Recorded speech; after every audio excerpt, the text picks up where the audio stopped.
Je vous salue dans le nom précieux, dans le nom glorieux, dans le nom redoutable de notre Seigneur Jésus-Christ.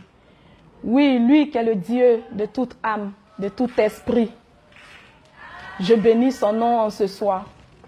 Si je suis devant vous ce soir, c'est pour vous dire ce que le Seigneur Jésus-Christ a fait pour moi. Il a été vraiment, vraiment très bon pour moi. Et fermer ma bouche, vraiment ne m'arrangerait pas moi-même. Donc, au temps convenu qu'aujourd'hui, le Seigneur a décidé que je vienne vraiment vous rendre mon témoignage. D'abord, pour commencer, je vais rendre grâce au Seigneur pour tout ce qu'il a fait pour moi. Éternel Dieu Tout-Puissant, ô oui, Roi des rois, Seigneur des seigneurs, Abba Père, Dieu d'Abraham, Dieu d'Isaac, ô oui, Dieu d'Israël, toi qui m'as racheté, Père, toi qui m'as ramassé dans la boue et qui m'as façonné à ta manière. Cet après-midi, je suis ici, Papa, pour dire au monde entier ce que tu as fait pour moi. Je prie, Éternel Dieu Tout-Puissant, que ma personne s'efface et que toi-même tu prennes le contrôle de tout. Prends le contrôle de tout, Éternel Dieu de gloire. Touche le cœur de ceux, Éternel Dieu Tout-Puissant, que tu as décidé de toucher de par mon témoignage. Je te rends toute la gloire, Jésus-Christ de Nazareth. Toi qui es le consolateur. Sois élevé, sois glorifié, sois béni, Seigneur Jésus, au nom du Dieu vivant. Amen. Je vais chanter ce cantique pour dire encore merci au Seigneur Jésus-Christ. Ce que Dieu a fait pour moi, je ne peux pas tout raconter. Ce que Jésus a fait pour moi, je ne peux pas tout raconter. Ce que Dieu a fait pour moi, je ne peux pas tout raconter. Il m'a sauvé, il m'a lavé dans son sang. Ce que Dieu a fait pour moi, je ne peux pas tout raconter. Ce que Jésus a fait pour moi, je ne peux pas tout raconter. Ce qu'il a fait pour moi, je ne peux pas tout raconter. Il m'a sauvé, il m'a lavé dans son sang. Par lui je vis, alléluia. Je vis, alléluia. Je vis, oh gloire à Dieu. Oh, par lui je vis, alléluia. Oh oui, je vis, alléluia. Je vis, oh gloire à Dieu. Par lui je chante, alléluia. Oh oui, je chante, alléluia. Je chante, oh gloire à Dieu. Par lui je chante, alléluia. Oh oui, je chante, alléluia. Je chante, oh gloire à Dieu. Merci Seigneur. Bien-aimés, si je suis devant vous ce soir, encore je le dis, c'est pour vous rendre mon témoignage. Il faut dire que tout a commencé en novembre 2019.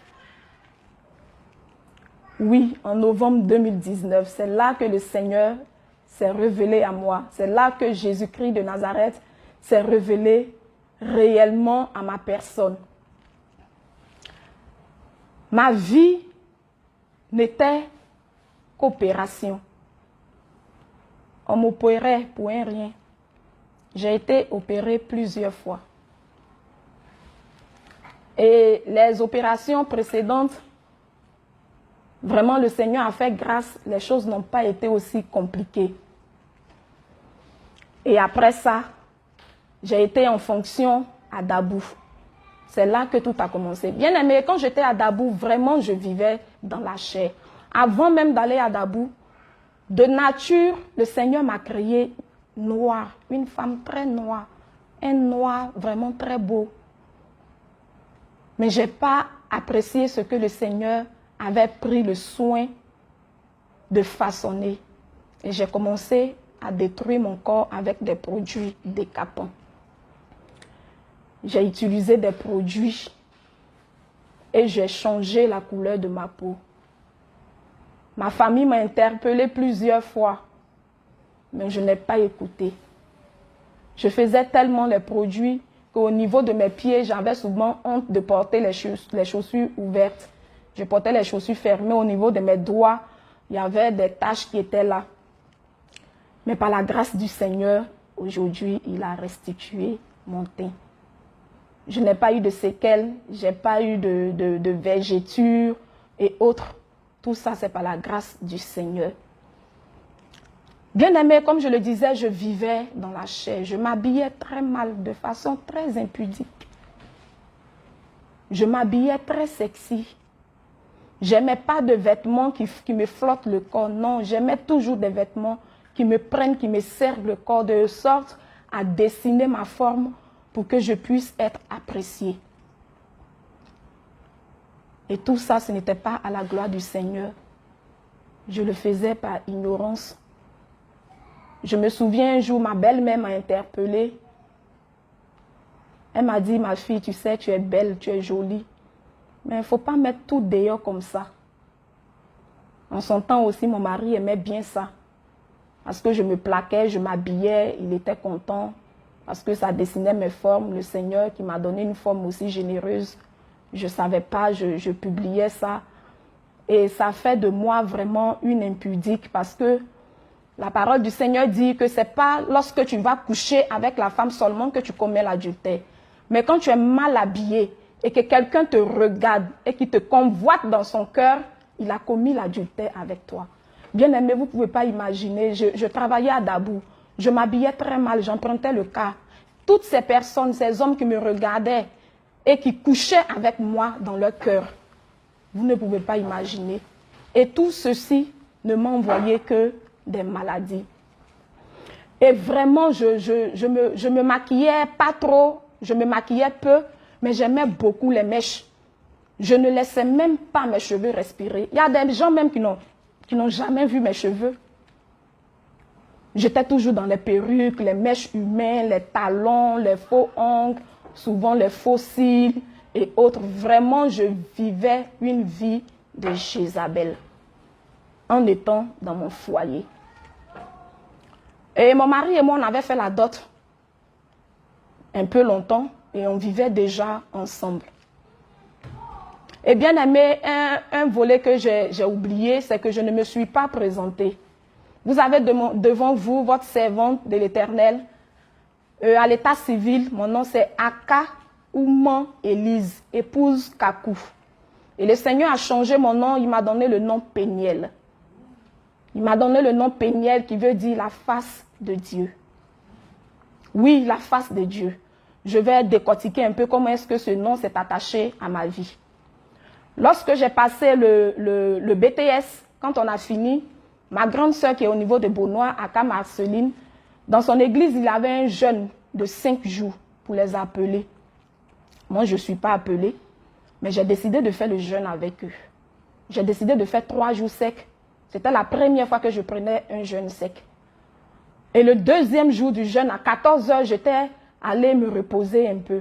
Et dès que je me suis couchée, je ne dormais même pas. Du coup, voici une lumière qui m'est apparue dans la chambre. Une lumière qu'on ne pouvait pas regarder avec les yeux. Et je vois, voici un être qui m'a apparu. Il était grand et il avait les cheveux tellement blancs. Ce blanc n'existait pas. Je n'ai pas encore vu cette couleur-là. Et quand il est arrivé, il a soulevé, il a retroussé la manche de sa robe et il m'a montré sa peau. C'était une peau tellement vieille. Je n'ai pas encore vu cette vieillesse-là. Une peau tellement vieille, mais en même temps tellement jeune, en même temps une peau tellement belle. Et la personne qui s'adresse à moi, je voulais tout faire pour voir son visage, mais je ne pouvais pas, tellement la lumière était forte. Et la personne qui me dit, je suis venue voir Marina. Et j'ai répondu pour dire, Marina n'est pas là, je ne connais pas de Marina. Et il m'a dit d'accord. Et je lui ai dit, tu n'iras pas. Parce que si tu voulais Marina, tu allais apparaître à Marina. Mais pourquoi est-ce que c'est chez moi que tu es venu? Si c'est chez moi que tu es venu, alors je sais que tu as quelque chose à me donner. Tu vas me donner cette chose avant de partir. Et la personne qui continue pour dire, je suis venue voir Marina. Je dis, non, non. Tu es venu voir Marina, mais c'est moi qui suis là. Alors ce que tu voulais dire à Marina, puisque Marina n'est pas là, tu vas me donner cette chose. Et la personne qui dit, pourquoi penses-tu que j'ai quelque chose de bon à te donner? Et j'ai répondu pour dire, tu es trop vieux. Tu es tellement vieux qu'on ne peut déterminer ton âge. Et en même temps, tu es tellement jeune aussi. Et la sagesse qui est en toi, je sais que les personnes comme toi ne peuvent pas donner de mauvais messages. Alors bénis-moi avant que tu ne partes. Et la personne qui me dit, tu vas semer 700 francs. Et quand tu sèmeras les 700 francs, il y a un arbre qui poussera. Et les feuillages seront de l'argent. Et cet arbre produira beaucoup de bons fruits. Et la nourriture ne manquera jamais dans ta maison. Et quand la personne a dit ça, j'ai dit, je reçois au nom de Jésus. Et en même temps, il est parti. Et je suis sortie un peu comme fois. J'ai dit, je l'ai vu. Je l'ai vu. J'ai appelé Marseille. Il dit, Marseille, je l'ai vu. Elle me dit, tu as vu qui? Il dit, Marseille, je l'ai vu. Je l'ai vu. Et à la prière du soir, j'ai raconté mon témoignage.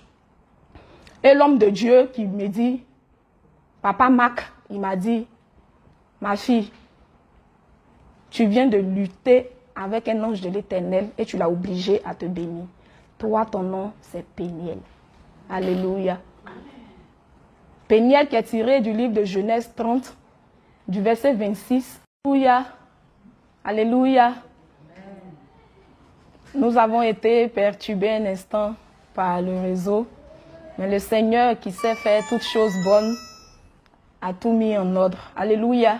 Donc je disais que le nom Péniel, vous pouvez prendre le livre de Genèse 30, le verset 26 jusqu'au verset 29.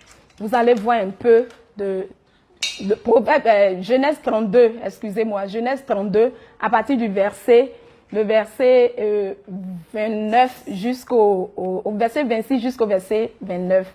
Soyez bénis. Et je disais que vraiment, je vivais vraiment une vie de séduction. Je faisais tout pour plaire.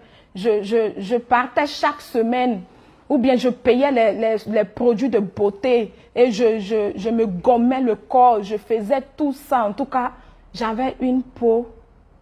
Je n'enviais pas les autres filles parce que, sincèrement, Jézabel était vraiment prête pour moi à ce temps-là. Mais quand l'heure de Dieu arrive, quand la trompette du Seigneur sonne, quelle que soit la prison dans laquelle tu es, le Seigneur t'enlève de là et t'envoie à la lumière. Alléluia. Donc, en étant à Dabou, mon mari et moi, nous avons décidé de faire notre mariage civil et le mariage religieux.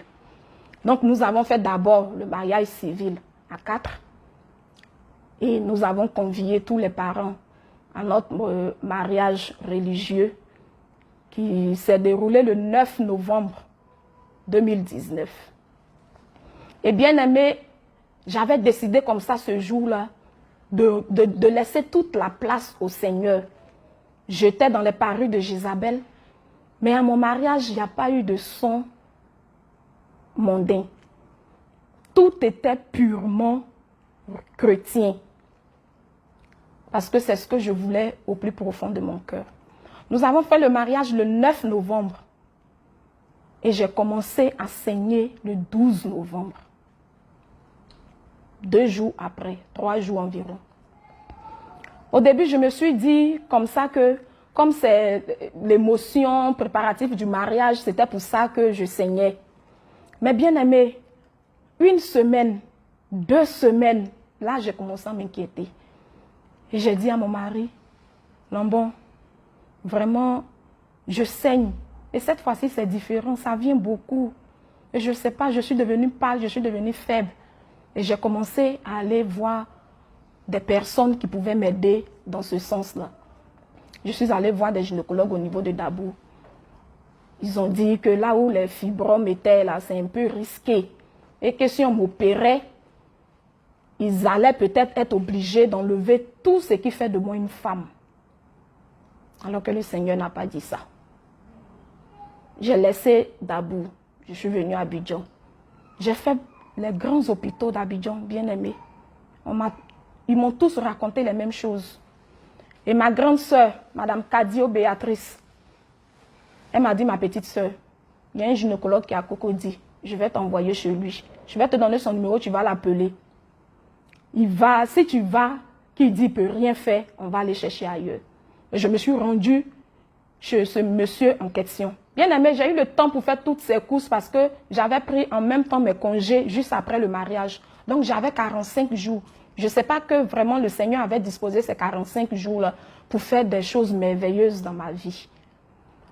Et quand je suis arrivée chez le docteur à Cocody, quand il a fait l'échographie, il dit, ah, mais tout est gâté. On ne peut rien faire du tout.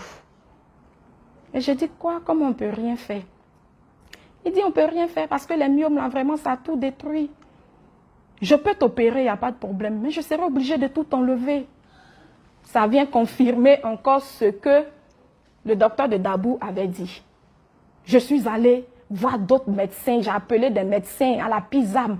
Ils m'ont dit, quand je monte les échographies, on me dit les mêmes choses. Et ce docteur-là, quand il m'a dit, on va tout enlever, je lui ai dit, d'accord, il n'y a pas de problème. Mon mari dit, il n'y a pas de problème. Enlever, je veux que ma femme soit en vie, c'est le plus important. Et le docteur qui me dit, on va tout enlever. Et côté maternité, là, c'est que c'est fini. Je lui ai dit non. Moi, je connais des chrétiennes qui n'avaient ni utérus, mais qui ont conçu. Et le gynécologue qui me dit, jamais. Si tu connais une femme qui a conçu sans utérus, dis-lui de venir ici pour que je puisse vérifier avant de croire. Bien aimé, j'ai compris automatiquement que le Seigneur n'était pas là-bas. Et que là-bas n'était pas ma place.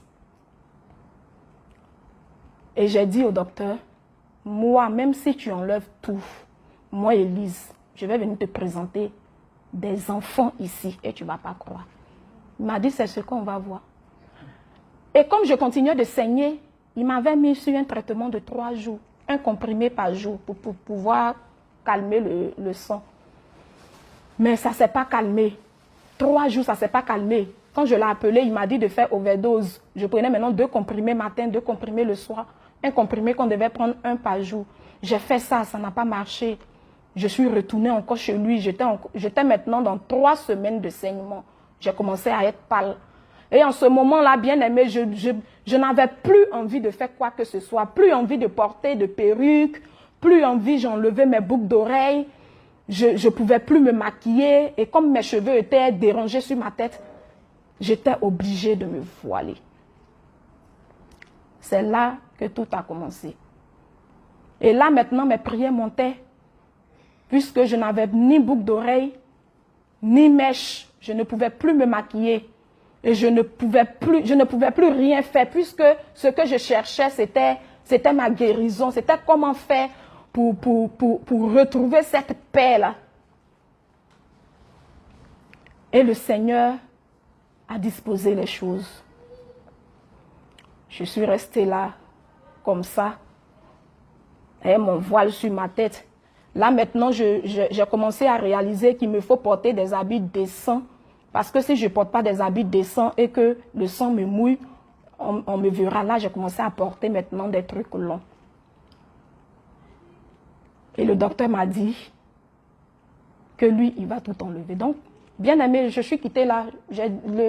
En tout cas, j'ai été convaincue que le Seigneur n'était pas là-bas. Donc, j'avais décidé de ne plus retourner là. Et 2 jours après, le docteur m'a appelé pour me dire, il a une solution pour bloquer le sang. Il y avait une piqûre, je devais prendre ça sur 3 mois. Une seule piqûre par mois fait 98 000. Donc, on doit faire 3 piqûres. Mon mari a donné les 98 000 3 fois. On allait chez le docteur Abraham, à la pharmacie Abraham de Dabou. On a payé 2 et on a commandé le 3e. Il a mis au frigo. Il fallait que le sang s'arrête pour qu'on puisse m'injecter. Et le docteur, le gynécologue disait que quand il allait m'injecter, j'allais être monopausée. Et par la grâce du Seigneur, Dieu qui sait disposer ces choses, je n'ai jamais utilisé cette piqûre. Je ne suis même plus allée voir ce gynécologue. J'étais là et c'est là que je vais me tourner vers Dieu pour dire, Seigneur, la Bible parle d'une femme qui a saigné pendant 12 années. La première année, je suis sûre que c'était comme moi. Elle s'est promenée dans les hôpitaux. Elle s'est promenée partout. La deuxième année, elle allait chez les praticiens puisque la médecine ne pouvait plus rien faire. La troisième année, elle a voyagé pour aller partout pour chercher gain de cause. Seigneur Jésus, mais la 12e année, elle t'a rencontré, elle a été guérie. Instantanément. Papa, pour moi, on n'a même pas encore fait 1 mois. Je t'en supplie, guéris-moi.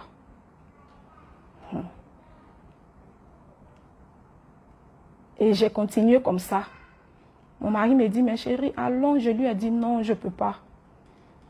Là-bas, Dieu n'est pas là-bas. Alors que moi-même, je n'étais pas dans la vérité, mais j'ai dit, Dieu n'est pas là-bas. Et j'étais là, j'appelais mes camarades pour leur dire, ah, voici ce qui m'arrive, voici ce qui m'arrive. Et j'avais commencé à maigrir. J'avais commencé à dépérir, puisque je n'avais même plus l'appétit, je ne mangeais pas. Ma grande sœur, Madame Cadio, Béatrice, qui m'appelait, qui me réconfortait, ça va aller, ma sœur, ça va aller. Et une de mes collègues, Nango Léocadie, elle m'appelle affectueusement ma grande sœur chérie d'amour. Elle m'a dit, ma grande sœur, il y a un gynécologue à l'Indénié, au plateau. Il faut aller voir ce monsieur, il s'appelle Docteur Tchemani. Va voir Docteur Tchemani. S'il dit qu'il ne peut rien faire, là maintenant où tu veux aller, il faut partir. Et j'avais pris contact avec une de mes mamans à qui j'ai expliqué mon problème et elle a dit que sa fille avait les mêmes soucis, mais c'est en France que sa fille a eu gain de cause. Donc j'ai rapporté ces dits à mon mari et on était en train de chercher les voies et moyens pour pouvoir aller là-bas pour recevoir la guérison. Et j'ai pris rendez-vous comme ça. Pendant qu'on faisait les préparatifs de l'autre côté, j'ai pris rendez-vous avec le docteur Tchemani. Et je suis arrivée. Quand je suis allée, je lui ai montré l'échographie. Il dit, lui, il ne peut pas se baser sur l'échographie de quelqu'un d'autre. Lui-même, il va faire pour lui. Et quand il a fait l'échographie, il a dit, mais c'est pas vrai. La première échographie avait montré 7 fibromes. Mais quand le docteur Tchemani a fait l'échographie, il a détecté 14. Et il m'a dit, mais il y en a partout.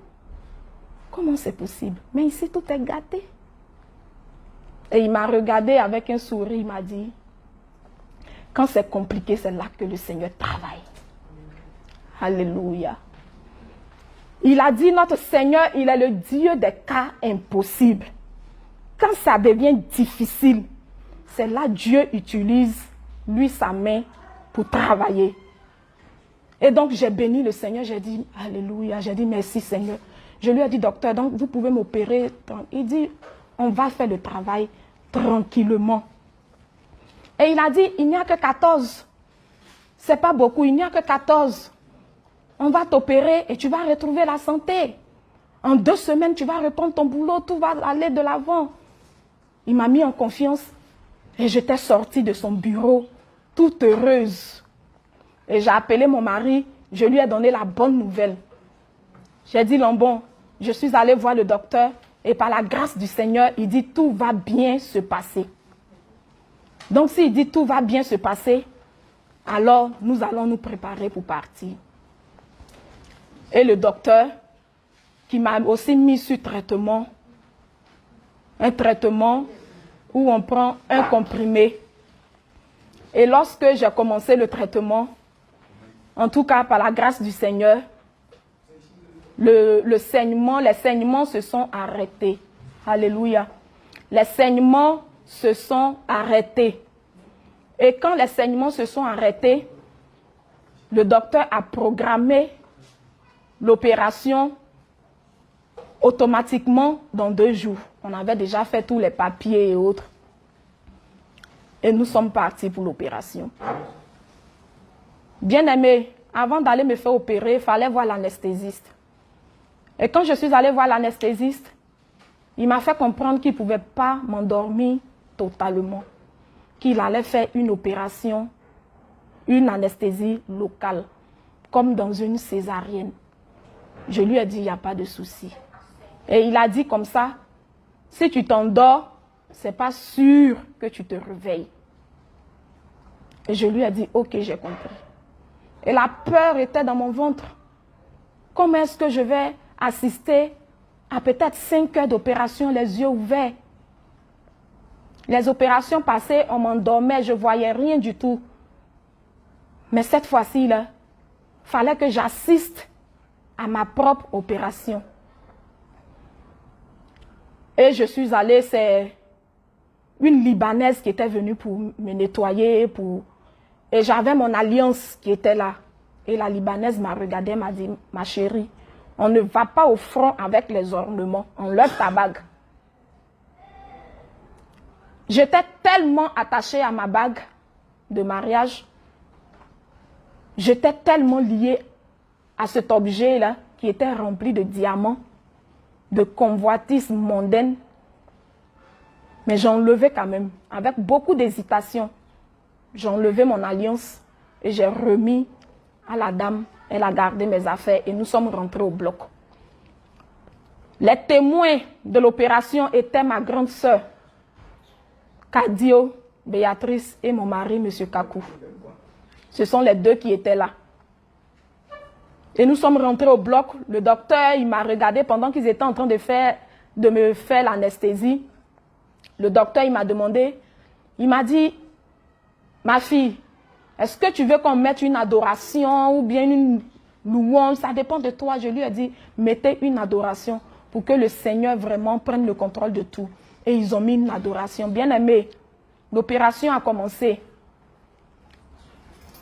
Dès qu'on m'a injecté ce produit, qui est l'anesthésie, j'ai vomi un liquide bleu. J'ai vomi du début de l'opération jusqu'au lendemain matin. J'ai vomi, j'ai tellement vomi, excusez-moi du thème, que j'ai fait des déchets sur moi. Et pendant l'opération, je perdais connaissance, on me réanimait, je me levais, je chantais, je dis, Jésus, prends le contrôle de tout. Papa, je t'en supplie, prends le contrôle de tout, prends le contrôle de tout. Nous sommes rentrés au bloc à 14h30, 15h. Et nous sommes sortis du bloc à 20h. Bien aimé, nous sommes sortis du bloc à 20h. Et ce même jour, il y a eu une dame aussi qui a été opérée d'un fibrome et qui a rendu l'âme. Un fibrome qui est mort ce même jour. Ce n'est pas parce que je suis plus importante qu'elle, non. Mais c'est parce que ce jour-là, la trompette devait sonner pour elle et la trompette a sonné pour elle. Et les gens étaient en train de pleurer. Et mon mari, ma grande soeur, puisque je ne sortais pas du bloc, ils étaient inquiets quand ils ont entendu les pleurs. Ma grande soeur s'est inquiétée, elle dit, ils sont en train de pleurer, ils sont en train de pleurer. Mon mari dit, ce n'est pas ma femme. Il dit, ce n'est pas elle, c'est quelqu'un d'autre. Effectivement, c'était quelqu'un d'autre. Et le Seigneur a fait la grâce. Pendant que mon mari disait, ce n'est pas elle, je ne sais pas quel esprit l'a poussé, il est rentré dans les locaux du bloc. Et quand il est rentré, il me cherchait et il a croisé Dr Tchemani. Avec un sourire aux lèvres, le docteur lui a dit, tout s'est bien passé. Alléluia. Tout s'est bien passé par la grâce du Seigneur. Et on m'a fait coucher. La maman qui était venue me nettoyer, je continuais de vomir. Et je disais, maman, je te demande pardon. Parce que j'ai fait des déchets sur moi. Et tu es en train de nettoyer. Elle dit, ma fille, si tu es vivante, c'est le plus important. Et on m'a envoyé dans la chambre. Tout s'est très bien passé. J'ai fait 4 jours à l'hôpital, à la clinique de l'Indénié. J'ai été libérée le 5e jour matin. Tout allait bien. Et nous sommes rentrés à la maison. On allait à la maison. Quand j'ai essayé de prendre un peu d'eau pour boire, je me suis rendu compte que mes intestins avaient commencé à bouger. Mes intestins se mêlaient. Et je disais à mon mari, Lambon, ça ne va pas. Mes intestins là font bizarre, ça ne va pas. Il dit, mais comment ça? Quand je bois l'eau, je suis en train de mourir. Mes intestins se soulèvent. Celui qui est en face de moi peut remarquer que mon ventre bouge comme s'il y a un bébé dans le ventre qui est en train de faire des mouvements. Je ne pouvais ni manger, ni boire.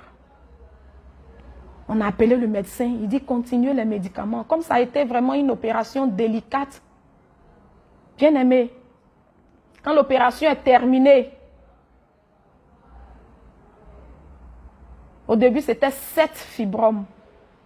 Docteur Chemani en a détecté 14. Mais lorsqu'on m'opérait, bien aimé, on m'enlevait des myomes des myomes et fibromes un peu partout. Et j'entendais, mais il y en a partout. Il y en a partout. Il y en a partout. Bien aimé, on ne m'a pas enlevé 14 fibromes. On ne m'a pas enlevé 20 fibromes. On ne m'a pas enlevé 30 fibromes. On ne m'a pas enlevé 40 fibromes. On ne m'a pas enlevé 50 fibromes. J'ai été opérée de 56 fibromes. De 56 fibromes. Et le docteur a dit à mon mari, les petits, les minuscules ne sont pas dedans. Bien-aimé, 56 fibromes. Je ne sais pas là où ces fibromes étaient logés, mais je n'avais pas aussi un gros ventre. Mon ventre était normal. 56 fibromes. Et j'ai survécu par la grâce du Seigneur. 56 fibromes. Et le Seigneur m'a fait la grâce de vivre. 56 fibromes. Là où certaines femmes ont été opérées d'un seul fibrome et la trompette a sonné pour elles.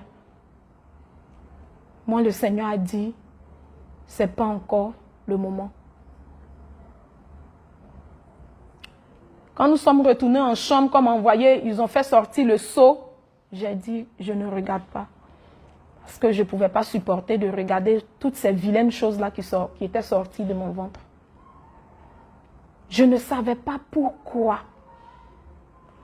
Je me posais 1001 questions. Qu'est-ce que j'ai pu bien faire pour que tous ces fibromes se retrouvent dans ma petite personne, dans mon petit ventre? Et là, je n'ai pas eu de réponse. Parce que je n'étais même pas digne de demander à la bonne personne. Alléluia. Le Seigneur qui m'a fait la grâce. Nous sommes rentrés à la maison, ça n'allait pas. On a tout fait, ça n'allait pas. Le palu est venu se mettre dedans, la fièvre. J'ai dit à mon mari, Lambon, envoie-moi à l'hôpital, sinon ça ne va pas, je vais mourir. Et là, c'était le 24 décembre 2019. Il n'y avait même pas de voiture, tellement il y avait un embouteillage dans notre cité et aux alentours de la GESCO. Et il y avait le pasteur de mon mari qui venait nous rendre visite. Et quand elle est arrivée, mon mari n'était pas là, j'étais seule à la maison. Je me suis traînée, je suis allée, j'ai ouvert la porte. J'ai dit, maman, je suis en train de mourir. Elle était avec son fils et elle m'a mis dans sa voiture. Elle a appelé mon mari pour dire, nous sommes en train d'aller à la clinique, reviens à la maison. Parce que lui aussi, il était dehors, mais il ne trouvait pas de véhicule. Et nous sommes allés à l'hôpital. Ils ont fait le pansement, ils ont fait des examens, on dit infection et palu. Ils ont mis des ballons sur moi. La fièvre a baissé. Le lendemain, j'ai fait 2 jours là-bas, ils m'ont libéré. On arrive à la maison, je ne me sens toujours pas bien. Mais Seigneur Jésus, qu'est-ce qui se passe à la fin? Bien-aimé, je n'arrivais ni à manger, ni boire de l'eau. Et je ne dormais pas. Je vous le dis, je ne dormais pas. Je n'arrivais même pas à fermer mes yeux pour dormir. J'ai maigri comme ce n'était pas possible. Cette chair que je prenais le temps de chérir, que je prenais le temps d'entretenir, a été ingrate. Elle m'a lâché. Et j'ai commencé à noircir. Mon teint a carrément changé. J'étais devenue une autre personne. J'avais perdu près de 20 kilos. J'étais devenue maigre.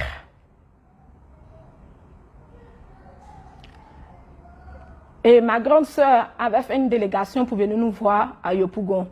Elle était venue avec des papas. Ils ont prié pour moi, mais ça n'allait pas. Et quand ils sont partis, vraiment, ça n'allait pas. Tu sais d'où j'étais là, il restait seulement le souffle qui allait me quitter et puis c'est fini. Et j'ai dit à mon mari, appelle le docteur. Appelle le docteur Chumani pour nous dire, pour qu'il puisse nous dire au moins ce qu'on doit faire. Et le docteur a dit à mon mari, le lendemain matin, très tôt à la première heure, envoie-la à l'indénié. À 3 heures du matin, je me suis réveillée. Bien aimé, tellement ça n'allait pas. Mon mari a fait venir ma maman et ma grande sœur, ma Céline. Ils étaient avec moi. Ils essayaient de me consoler, mais ça n'allait pas. Quand ma maman est arrivée à Abidjan, qu'elle m'a vue, ma maman a coulé des larmes. Et elle avait même peur de s'approcher de moi, parce qu'elle disait que j'étais devenue glacée. Il ne restait que mon souffle de vie. Bien-aimé, je te rends mon témoignage pour te dire que le souffle de vie, c'est le Seigneur qui donne. Le souffle de vie, c'est Jésus-Christ de Nazareth qui donne. Et c'est lui aussi qui le retire. Il n'avait pas encore décidé de retirer pour moi. Et donc, je peux toujours être en vie. Et le lendemain matin, mon mari allait chercher un taxi. Il m'a mis derrière le taxi, il m'a soulevé. Il était assis, j'étais couché, ma tête était sur lui. Nous sommes allés dès que nous sommes rentrés au plateau.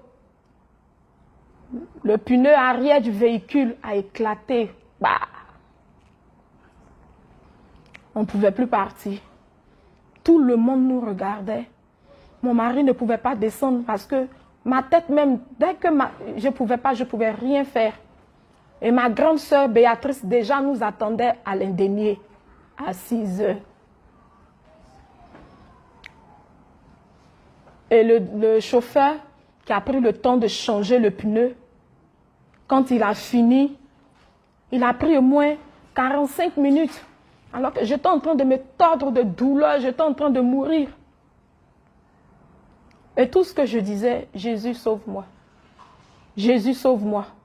Jésus sauve-moi. Jésus sauve-moi. Et il y a une autre voix derrière qui me disait, tu vas mourir. Tu vas mourir.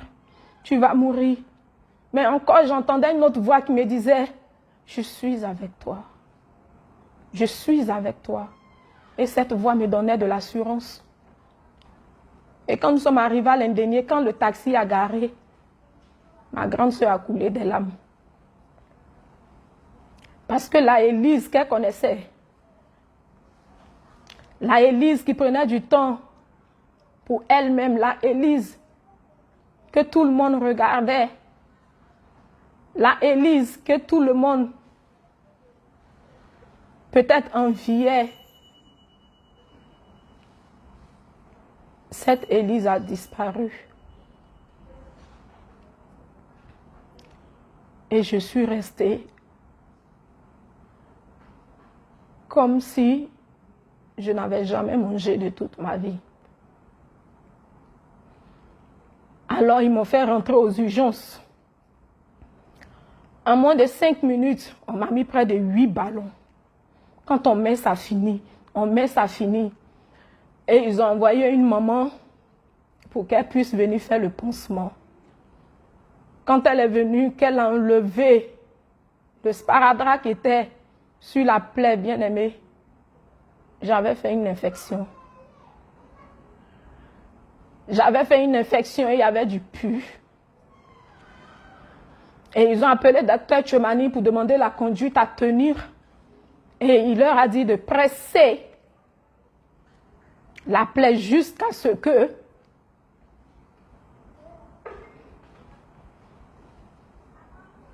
jusqu'à ce que le puits finisse. Et bien aimé, j'ai été vraiment torturée. Merci Jésus. Merci Jésus. J'ai été vraiment torturée. Elle a tellement pressé la plaie. Il a dit presser jusqu'à ce que le sang sorte. Ça a pris près de 30 minutes. J'ai crié de toutes mes forces. De nature, je suis une personne très physique. Mais là, mes forces m'ont abandonné. Et quand elle a fini, elle me disait, ma fille, je sais que tu souffres. Mais j'ai pour obligation aussi de te sauver la vie parce que c'est mon travail. Et quand je pleurais, je criais, mon mari a entendu ma voix, il est rentré.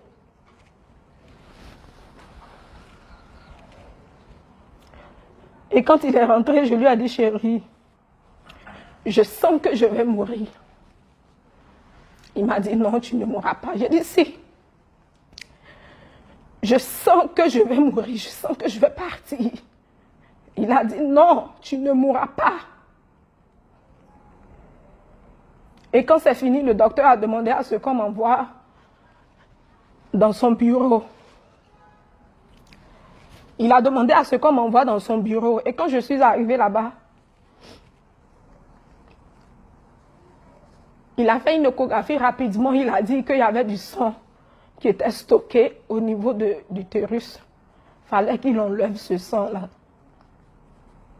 Et il m'a dit, ma fille, ce que je vais te faire là, en tout cas, ça fait extrêmement mal. Et aussi, il n'y a pas d'anesthésie. Mais il faut serrer tes dents pour atténuer la douleur. Et il a demandé à ce qu'on lui donne une grosse seringue. Bien aimé, il a ouvert l'utérus comme s'il était en train de faire un curettage. Et ça a été sans anesthésie. J'ai crié de toutes mes forces. Au début, j'ai supporté. Je me suis dit que peut-être dans 2 ou 3 minutes, ça allait prendre fin. Mais ça a duré près de 45 minutes. J'ai crié de toutes mes forces. J'ai tellement serré mes dents qu'arrivé à un moment donné, je ne pouvais plus. Je ne pouvais plus serrer mes dents. Je ne pouvais plus. Parce que si je continuais, peut-être que mes dents allaient se casser. Je ne pouvais plus et toutes mes forces m'ont abandonné. Je ne pouvais plus rien faire. Alors je me suis rappelé encore qu'il y avait un aveugle dans la Bible qui était mendiant. Et lorsqu'il a entendu que Jésus-Christ de Nazareth passait, la Bible dit Bartimée s'est levé, il a jeté son manteau et il a crié Jésus, fils de David, aie pitié de moi. Bien-aimé, c'est ce que j'ai fait. J'ai crié Jésus, oh fils de David, aie pitié de moi. Aie pitié de moi parce que j'ai péché. Oui, papa, j'ai péché. J'ai péché, Jésus, j'ai péché. Père, je t'en supplie, aie pitié de moi, papa. Aie pitié de moi. Parce que si tu n'as pas eu pitié de moi, je vais mourir. Papa, tu es assis sur ton trône, tu m'entends. Je suis désespérée. Lève-toi de ton trône et viens me secourir. Jésus, ce que tu as fait pour Bartimée, tu peux le faire pour moi. Aie pitié de moi car j'ai menti, je suis une voleuse. Oh oui, Seigneur, je suis impudique. Je t'en supplie, j'ai péché. Papa, aie pitié de moi. Oui, tu as dit que tu es venu pour les pécheurs, je suis là. La douleur est trop, la douleur est trop. Si tu ne prends pas une petite partie de cette douleur, je vais rendre l'âme. Je t'en supplie, Jésus. Je sais que tu m'entends parce que c'est toi qui as créé les oreilles. Papa, tu m'entends.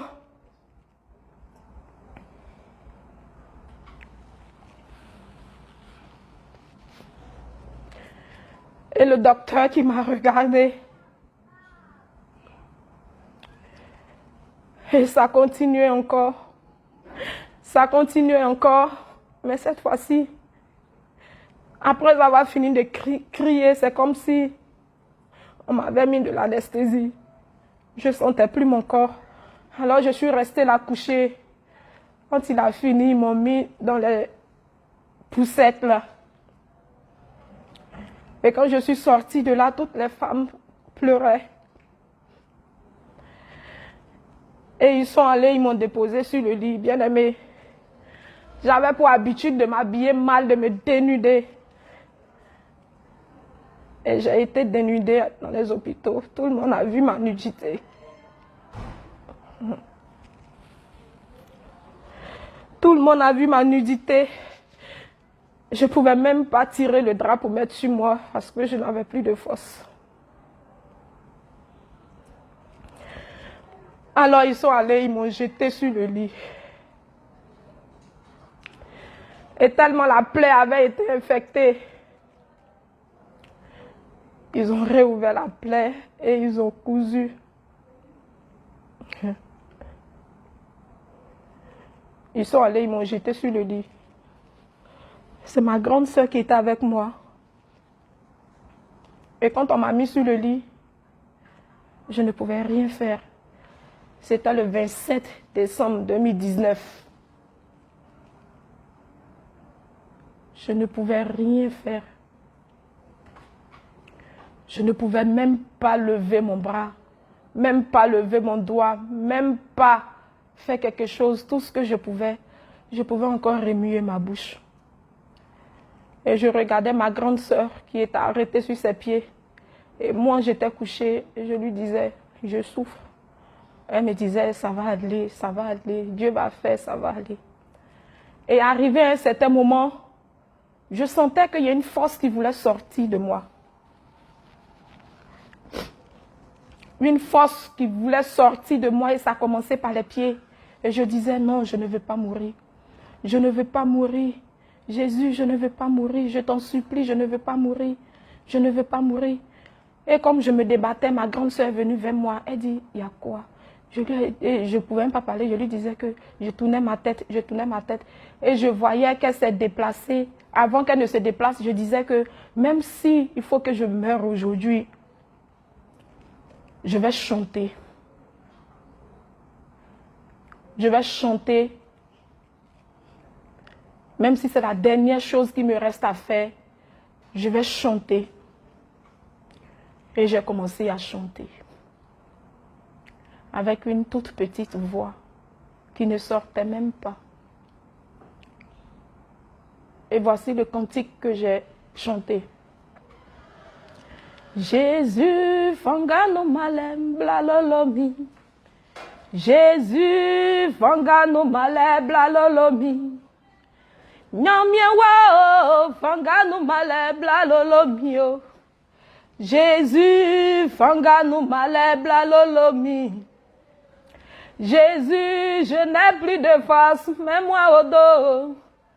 Mon papa, je n'ai plus de force, mets-moi au dos. Jésus, je n'ai plus de force, soutiens-moi. Papa, je n'ai plus de force, soutiens-moi. Et quand je chantais, cette force-là me quittait.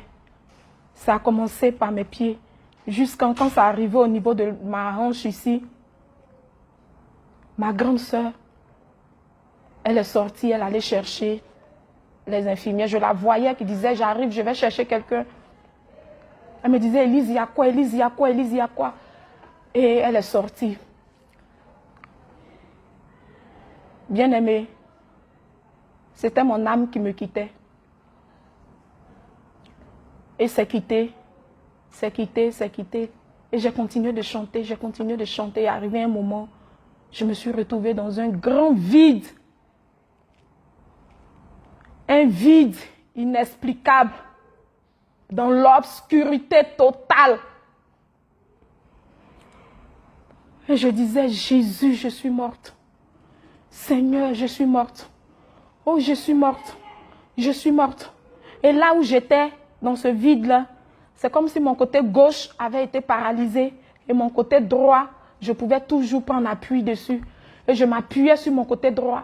Je m'appuyais sur mon côté droit. Je disais, Jésus. C'est tout ce qui sortait de ma bouche. Jésus, Jésus. Et du coup, voici une lumière qui m'est apparue.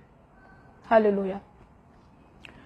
Et quand la lumière m'est apparue, tout mon être s'est senti bien. Je me suis sentie instantanément guérie. Et je disais merci Jésus. Et j'ai commencé à prendre appui pour aller rencontrer cette lumière. Je ne pouvais même pas regarder, mais je forçais, je partais parce que j'avais la paix, une joie a commencé à m'animer. Et voici une voix qui retentit pour me dire, je ne t'ai pas envoyé ici pour la lumière. Tu n'es même pas digne de voir cette lumière. Tu n'es même pas digne parce que tu as vécu dans la chair.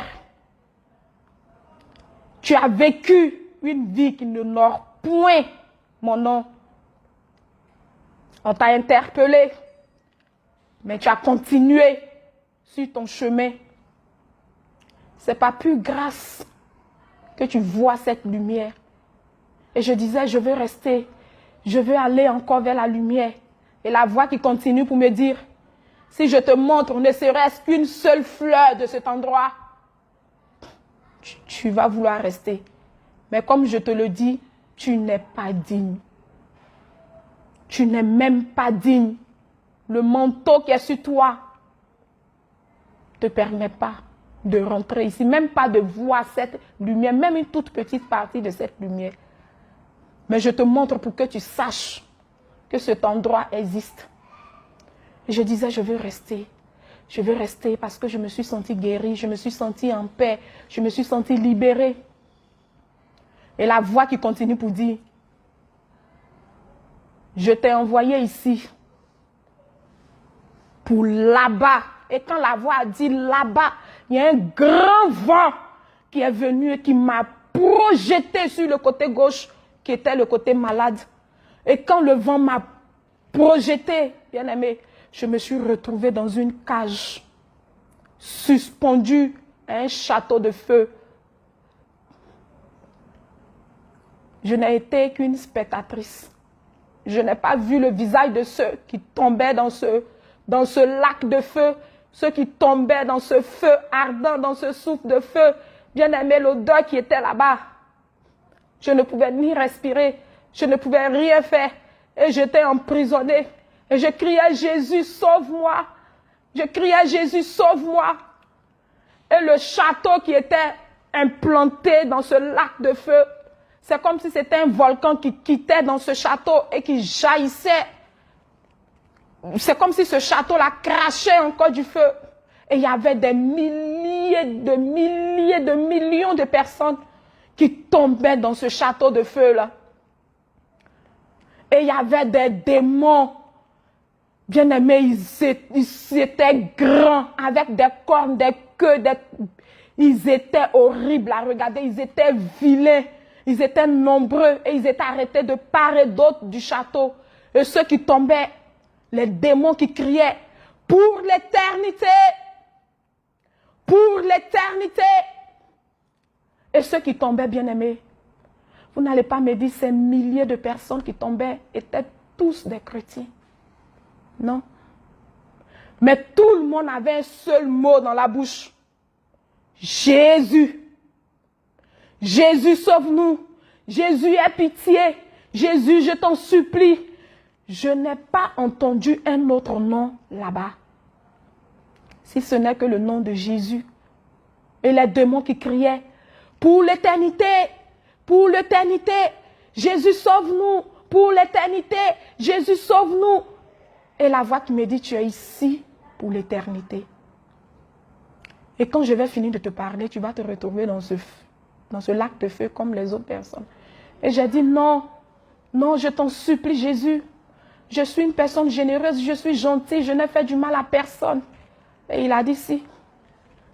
Tu as vécu comme tu voulais. Tu t'es orné lors de ton mariage. Le dimanche de ton mariage, tu as porté des bijoux empoisonnés.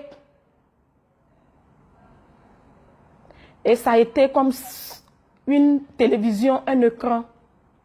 Et je me suis vue en train de danser avec ces bijoux qui avaient été empoisonnés. Et bien aimé, le Seigneur m'a fait la grâce de voir la personne qui a empoisonné les bijoux, de venir pour me les faire porter à mon mariage comme j'aimais porter les bijoux. Alors que mon mari m'avait interpellé pour me dire, chérie, ne porte pas de bijoux, parce que les bijoux là ne sont pas bons. Les esprits s'incarnent dans les bijoux. Le Seigneur ne veut pas que tu portes des bijoux. Mais j'ai stressé ce monsieur. Et j'ai pris des bijoux du côté de mon mari, j'ai pris des bijoux de mon côté. Et j'ai été habillée, nous avons été habillés. En causant mon empoisonnement, j'ai causé aussi l'empoisonnement de mon mari. Et le Seigneur qui me dit, les bijoux que tu as portés ont été empoisonnés. Tu as porté ces bijoux, qu'est-ce que tu as eu? Tu as chéri ton corps, qu'est-ce que tu as eu? Tout ce que tu as fait sur la terre, la vie que tu as menée sur la terre, façon tu as vécu sur la terre, tel que tu as vécu sur la terre, c'est ici qu'une telle personne, même si tu es chrétien, une telle personne, tu vis une telle vie, c'est ici qui est ta dernière demeure. Et c'est pour l'éternité. Et je disais, Jésus, je t'en supplie, papa, je t'en supplie. Et je disais, oui. Papa Ntakpe, il a prêché ce message, il a dit. Il a prêché sur l'enfer. Je connais le message, papa, je sais que ce lieu existe. Il dit, non, tu ne savais pas. Si tu savais, tu n'allais pas vivre dans la chair. Alors c'est ici que tu vas rester. Et je disais, non, je veux retourner vers la lumière. Je veux retourner vers la lumière. La voix me dit, la vie que tu as vécue, que tu as menée, c'est ici que tu dois rester. Et je disais, non. Et après, la voix me dit, mais qui es-tu? C'est là la voix va me dire, Péniel. Qui es-tu, Péniel? Parce que on me dérange. Le monde entier prie pour toi. Les païens prient pour toi. Ceux qui ne me connaissent pas, qui ne m'adorent pas, prient pour toi. Aujourd'hui, tout le monde m'invoque pour que je puisse te faire revenir. Tout le monde me prie pour que tu puisses revenir. Des païens.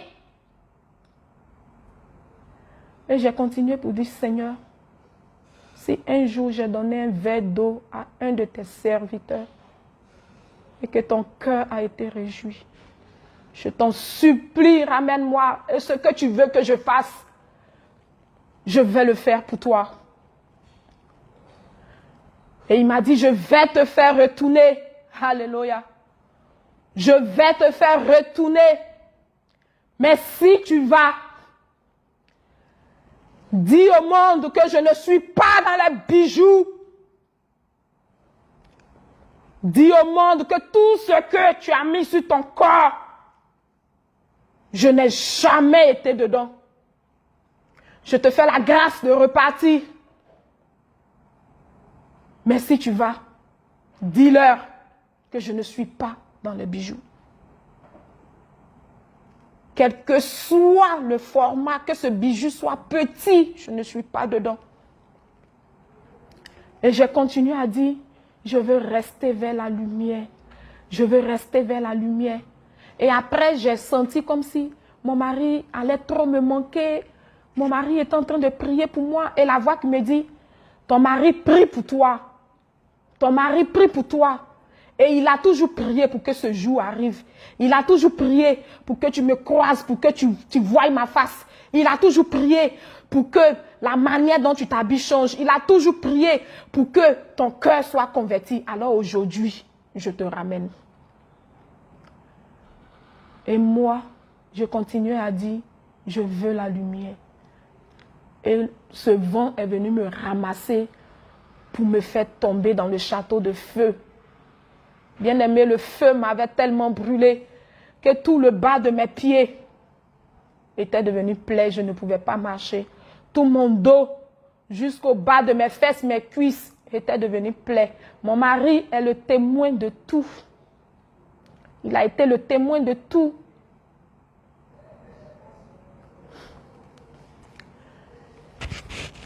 Et quand il m'a poussé, je tombais dans le château de feu. J'ai crié, Jésus, sauve-moi! Alléluia. Et je suis revenue à moi. Quand je suis revenue à moi, ma grande soeur était là.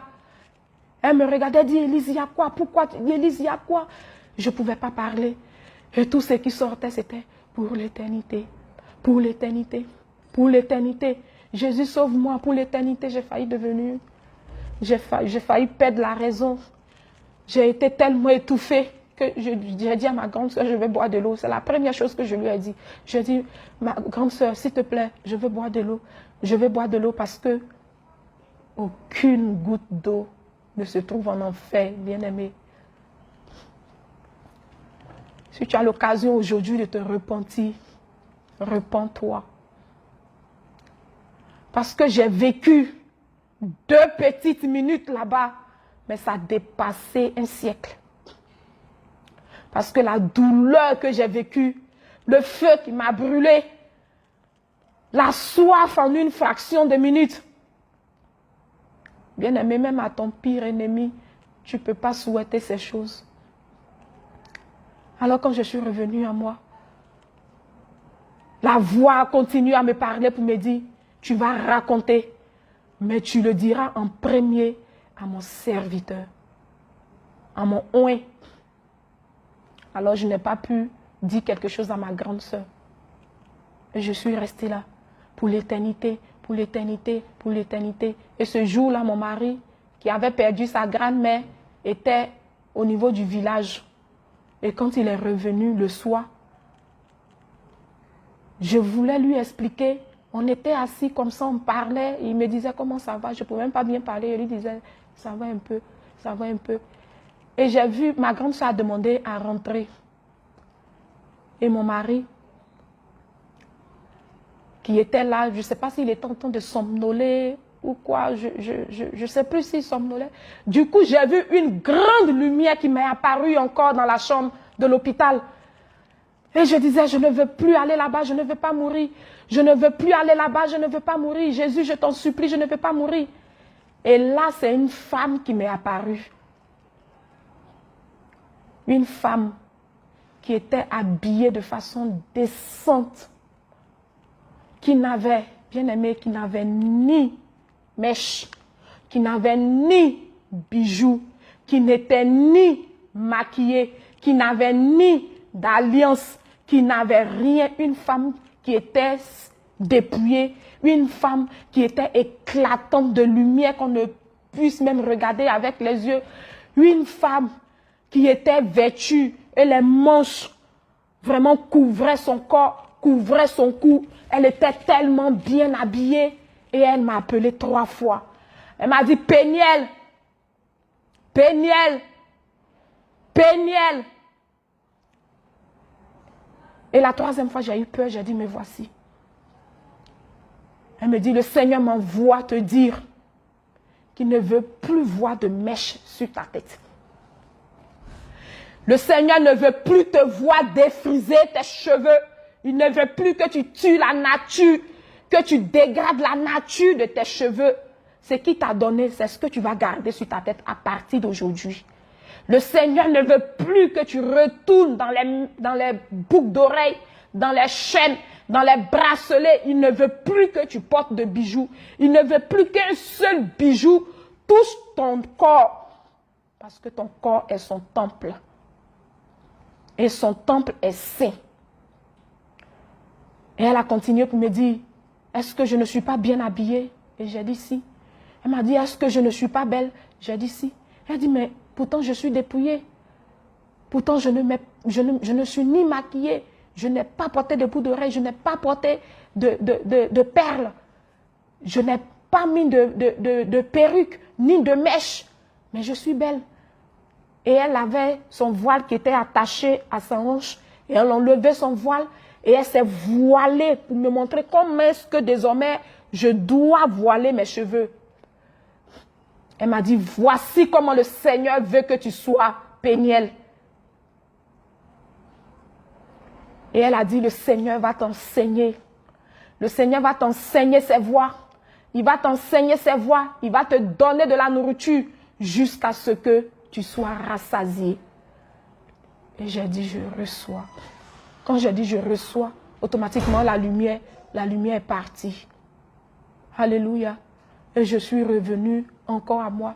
Et je disais, merci Seigneur. Merci Seigneur. Merci Seigneur. Merci Seigneur. Merci Seigneur. Et à la suite de ça, j'ai fait encore 2 jours. On nous a libérés le 30 décembre 2019. Et nous sommes rentrés à la maison. Bien-aimés, nous sommes rentrés à la maison. C'est mon mari qui faisait tout. C'est mon mari qui soignait mes plaies. Je ne pouvais toujours pas marcher. C'est mon mari qui soignait mes plaies. Mon petit frère Abakouk, il était avec nous, mais après lui aussi, il devait rentrer sur Beaunois. Donc, il est rentré à Beaunois. Et ma maman, c'est ma maman qui était là. Ma maman avait toujours peur de s'approcher de moi. Même quand j'étais couchée et que j'appelais mon mari pour qu'il puisse me changer de position, quand ma maman arrive, elle me dit, je vais appeler ton mari. Bien-aimé, mon mari a abandonné son travail pour s'occuper de moi. Il a abandonné ce qu'il faisait pour s'occuper de moi. Il a tout abandonné pour soigner mes plaies. Il a tout abandonné pour être avec moi. Et c'est en ce moment-là que j'ai compris que l'amour véritable, ce n'est pas l'apparence. Je me suis rendu réellement compte ce jour-là que ce monsieur, ce n'était pas mon apparence qu'il aimait. Mais il y avait quelque chose en moi. Il y avait quelque chose en moi qui le retenait près de moi. Parce que tel que j'étais devenu bien-aimé, si on me donnait un cadeau, tu n'allais pas me prendre. Ma soeur Léocadie m'a vue à l'hôpital. J'étais allée pour mon pansement. Quand elle m'a vue, elle a mis sa main sur sa tête. Elle a dit, c'est pas bon. C'est pas bon. Elle a dit à mes collègues, prions pour Madame Kakou parce que vraiment, c'est pas bon. De toute façon, j'ai vu ma grande soeur là. Si on nous appelle aujourd'hui pour dire, voici ça, c'est qu'elle est partie. Quand elle m'a vue, elle voulait pleurer. J'ai dit, mais Léo, si tu pleures, moi, qu'est-ce que je vais faire? Tu ne peux pas pleurer parce que là où je suis quittée très loin. Mais le Seigneur m'a fait la grâce. Donc, ce n'est pas le moment de pleurer. Elle m'a consolée et elle est rentrée. Bien-aimée, je suis restée courbée pendant 1 mois et quelques. Le docteur ne faisait que renouveler mes repos maladie. Mon mari a pris le temps de soigner mes plaies et ma maman envoyait de la poudre pour mettre sur les plaies un peu, jusqu'à ce que la plaie sèche, jusqu'à ce que tout soit stabilisé, jusqu'à ce que je retrouve le sommeil 2 semaines après. J'ai passé 2 semaines bien comptées, sans dormir, sans manger une nourriture solide, parce que je ne pouvais même pas boire de l'eau. J'avais perdu plus de 20 kilos. J'étais devenue misérable. Mais le Seigneur ne m'a point abandonné. Dans tous ces moments difficiles, il est resté avec moi. Parce qu'il savait qu'il avait un message à délivrer à ses enfants aujourd'hui. Et tu es là, tu m'écoutes. Tu es là, tu m'écoutes. Et le Seigneur te parle en ce moment pour te dire que oui, tu es dans les artifices de Jézabel. Tu dois te dépouiller. Le Seigneur te demande de te dépouiller. Parce que sans la sanctification, tu ne pourras pas voir le Seigneur. Ma soeur, sans la sanctification, tu périras en enfer. Je dis, oui, le Seigneur ne regarde qu'au cœur. Mais c'est de ton cœur que sortent les mauvaises pensées. C'est de ton cœur que l'envie de faire les mèches t'envoie au marché pour aller acheter les mèches. Bien aimé, je me suis dépouillée de tout. J'ai abandonné tout. Et le Seigneur, pour m'enseigner, je lui ai dit, mais comment est-ce que je vais faire pour être enseigné? Il m'a dit, va sur les réseaux sociaux. Alléluia. Va sur les réseaux sociaux et je vais te montrer là où tu dois être enseigné. Et j'étais toujours couchée, je ne pouvais pas bien me lever. Et mon mari, j'ai dit, je voulais la connexion. Quand il m'a donné la connexion, j'ai commencé à aller sur les réseaux sociaux. Quand je vois une femme qui est dépouillée, qui a attaché sa tête, je clique sur son profil et je regarde. Et il y avait ma responsable, quand j'étais au niveau de Dabou, Madame Aloko, qui était venue me rendre visite. Et quand je lui ai parlé de ce que j'ai vu, elle m'a dit, j'ai fréquenté avec une fille de œuvre et mission. Allons sur son profil. Et nous sommes allés sur son profil, mais je n'ai pas senti de vie. Parce qu'elle était habillée aussi un peu de façon, vraiment, je n'ai pas aimé. Mais je suis allée dans elle, ses amis.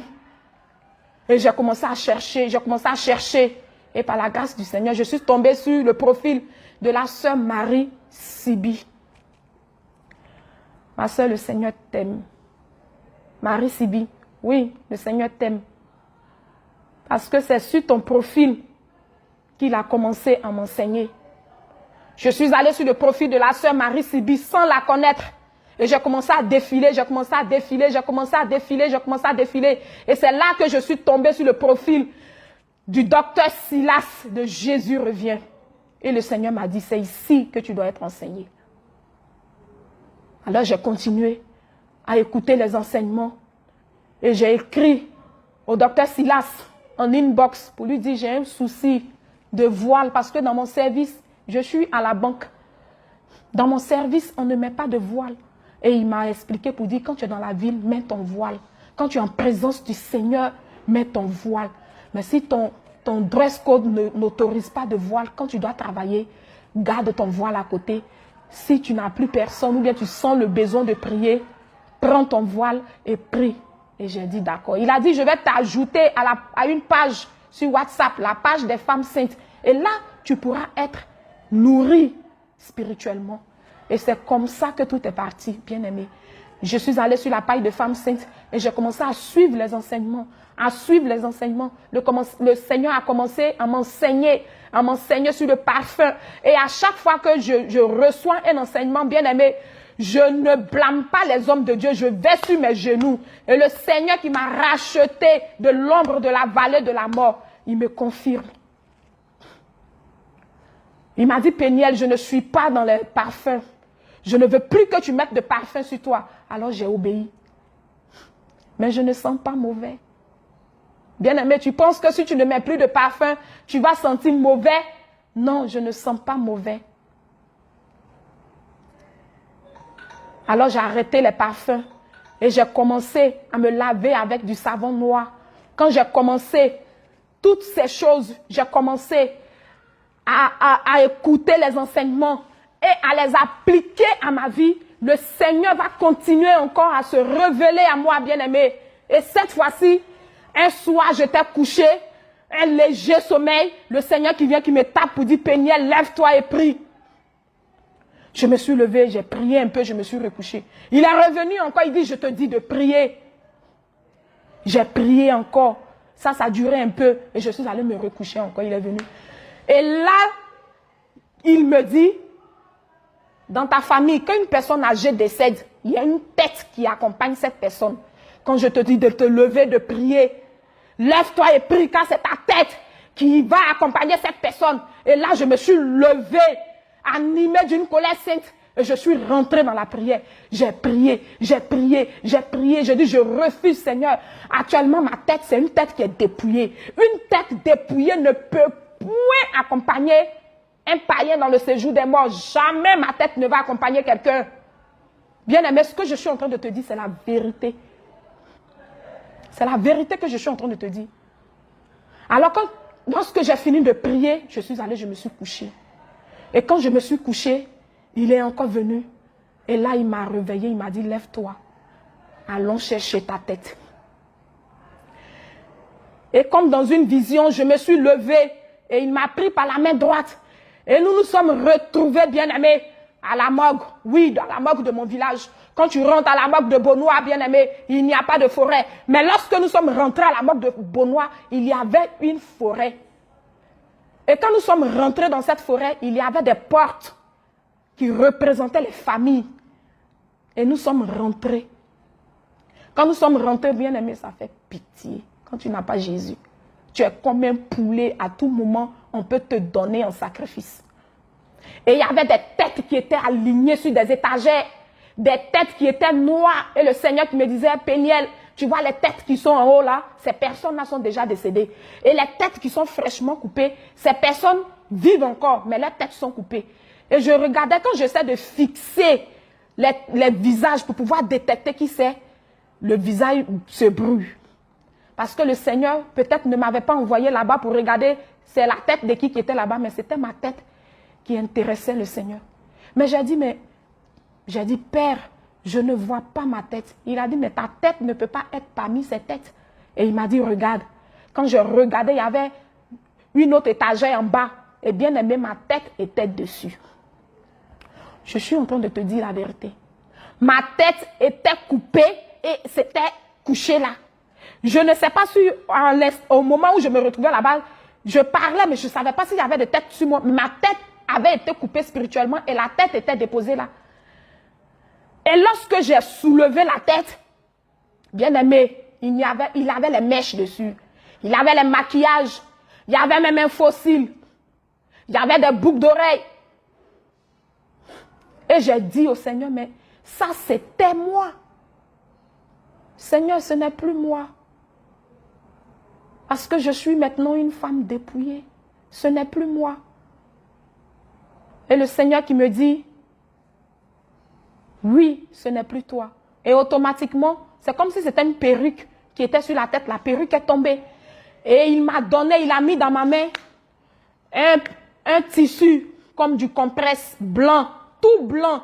Mais c'était mouillé. Et il m'a dit, sanctifie ton visage. Et j'ai commencé à essuyer tout ce qui était maquillage de Jézabel. J'ai commencé à enlever tout. Les boucles d'oreilles automatiquement ont disparu. Et même là où les boucles d'oreilles ont percé, le trou n'existait plus, bien aimé. Et j'ai bien essuyé. Quand j'ai fini, il a dit sortons. Et quand nous sommes sortis, j'ai entendu derrière nous, BOUM! Comme si c'était une porte blindée. Mais on n'a pas eu besoin de clés pour rentrer. Et nous sommes ressortis, direction chez moi, Abidjan, à la cité Batim 3. Là où il m'a pris pour aller récupérer ma tête. Et quand nous sommes arrivés, il m'a dit, réveille ton mari.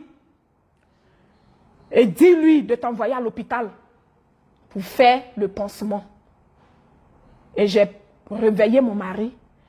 Je lui ai dit, chérie, lève-toi. Lève-toi, car le Seigneur est allé récupérer ma tête. Lève-toi pour que tu puisses m'aider à bien placer. Et là, mon mari s'est levé. C'était toujours dans la vision. Mon mari s'est levé et nous nous sommes mis devant le miroir et il a placé. Et je lui disais, il faut bien placer avec humour, il faut bien placer, il ne faudrait pas que ça soit penché. Il faut bien placer. Et quand il a fini de placer, bien aimé, c'était une grosse plaie qui était autour comme ça. Et ce compresse-là était toujours dans ma main. J'ai fait un premier pansement. Et j'ai dit à mon mari, prends la carte d'assurance. On va à l'hôpital parce que le Seigneur a dit que je dois aller faire coudre maintenant pour que la plaie puisse cicatriser. Et quand mon mari a pris la carte, il m'a pris par la main et je suis revenue en moi-même. Et quand je suis revenue en moi-même, j'ai sauté, j'ai dit, Lambo, lève-toi, car le Seigneur allait récupérer ma tête. Jésus a récupéré ma tête. Jésus a récupéré ma tête. Jésus a récupéré ma tête. Bien-aimé, le Seigneur Jésus, il est vivant. Il est puissant. Il est l'alpha, il est l'oméga. Il est le commencement, il est la fin. C'est lui qui détient le souffle de vie. Bien aimé, il allait chercher ma tête, il a placé sur ma tête. Parce que j'avais décidé de vivre que pour lui. Pour vous qui me regardez, qui m'avez connu par le passé, si vous voulez regarder les 2 photos, c'est le jour et la nuit. C'est le jour et la nuit. Mais le Seigneur fait grâce à qui il veut. Et il m'a fait grâce à moi, Péniel. Et je suis en train de livrer son message pour que ma soeur, ton cœur puisse être touché. Les culottes que tu portes pour te dénuder, le Seigneur n'est pas dedans. Ta prière ne pèse même pas le premier ciel. Les mèches que tu mets sur ta tête, le Seigneur n'est pas dedans. Il n'est pas dedans. Le Seigneur veut que son temple qui habite en toi soit saint, soit irréprochable. Et je suis là ce soir pour te rappeler encore, peut-être que tu as déjà entendu, ou bien peut-être que c'est la première fois que tu écoutes ce type de message, bien-aimé. Le Seigneur n'est pas dans les perruques, les mèches, les laines, les rajouts, il n'est pas dedans. Si tu es née africaine, il sait pourquoi tu es africaine. Garde tes cheveux naturels. Si je vous montre mes cheveux, que le Seigneur a pris le soin avec son sang de régénérer en une seule année, vous n'allez pas comprendre. Mes cheveux sont devenus beaux. Quand j'ai repris le travail, mes amis étaient scandalisés parce que je n'avais pas de cheveux à la devanture. Je suis allée m'asseoir comme ça pour recevoir mes clients. Pour elle, c'était un scandale. Mais pour moi, c'était une joie parce que le Seigneur m'a tiré des ténèbres et il m'a envoyé à la lumière. Et j'ai payé le prix de la honte. J'ai payé le prix de la honte. J'ai regardé à Jésus et je n'ai pas regardé à moi-même. Oui, donne ta vie au Seigneur. Tu l'as accepté, c'est bien. Mais tous ces ornements de Jézabel, le Seigneur n'est pas dedans. Si tu meurs, tu vas atterrir en enfer. Je suis en train de te dire la vérité. Le Seigneur t'appelle à la repentance. Et la Bible déclare que lorsque le Christ vous a franchi, vous êtes réellement libre. Et parce que j'avais gardé les séquelles, c'est-à-dire tous ces excréments-là en moi, bien aimé, derrière chaque rajout que tu mets à ta vie, il y a un démon qui est derrière. Derrière les faux cheveux, derrière les maquillages, derrière les boucles d'oreilles, derrière les collants, derrière les caleçons sexy, derrière le décapage, derrière les hauts talons, derrière les perles que vous mettez à vos reins, c'est des sirènes des eaux que vous appelez à votre vie. Tout cela, le Seigneur m'avait fait revenir du séjour des morts. Il m'avait fait revenir, mais bien aimé, c'était en moi. Et le Seigneur lui-même va venir maintenant faire la délivrance. Et tout ceci se passe en vision. Je me suis encore retrouvée au village, oui, dans ma cour familiale avec ma grande sœur, Aka Marceline. Et j'étais assise avec elle autour d'un feu. Nous étions autour d'un feu. Et je vois du coup, il y a un cafard qui est tombé. J'ai dit, mais où est quitté ce cafard? À peine j'écrase le premier, un deuxième cafard, un troisième cafard. Du coup, beaucoup de cafards autour de moi. Et quand je me suis levée, il y a près de 1000 cafards qui sont versés en même temps autour de moi, comme si c'était du riz qu'on avait versé autour de moi. J'ai crié Jésus. Quand j'ai crié Jésus, bien aimé, il y a une lumière qui est quittée dans les cieux. Et ça a été comme un projecteur. La lumière a zoomé comme ça sur moi. Et quand la lumière a zoomé sur moi, bien aimé, il y avait un manteau. Je vous dis, en vérité, un manteau de cafard que j'avais porté. Un manteau. C'était des milliards de cafards. C'était tellement sale. C'était tellement l'impureté. C'était tellement la saleté. De tout ce qui représentait mon âme était sale. Bien aimé, quand je regardais, et ça quittait sur mon front ici, en chapeau, en capuche, jusqu'en manteau derrière, en bas. Bien aimé, c'était des milliards de cafards. Et ce n'était pas de petits cafards que vous avez pour habitude de voir dans vos toilettes là. C'est de gros cafards, noirs, avec des ailes. Et ils étaient tellement beaucoup, ça faisait... Et j'ai crié, Jésus, sauve-moi. Quand j'ai dit, Jésus, sauve-moi, bien aimé, cette lumière qui me zoomait a commencé à aspirer les cafards. Et la lumière a aspiré les cafards, bien-aimés, jusqu'au dernier cafard. La lumière les aspirait, la lumière aspirait, la lumière aspirait, la lumière aspirait. Je disais, Jésus sauve-moi, Jésus sauve-moi, Jésus sauve-moi. Jusqu'au dernier cafard qui était vilain, noir, gros. Et quand ce dernier cafard a été aspiré, la lumière a commencé à continuer à zoomer encore sur moi pour voir s'il n'y avait pas d'éventuels cafards qui se cachaient. Et la lumière a zoomé pendant un moment. Et là, il n'y avait plus rien. Et j'ai dit, merci Seigneur pour ta délivrance. Et je me suis sentie faible. Quand je me suis sentie faible, je me suis assise. Et je suis revenue à moi-même. Alléluia.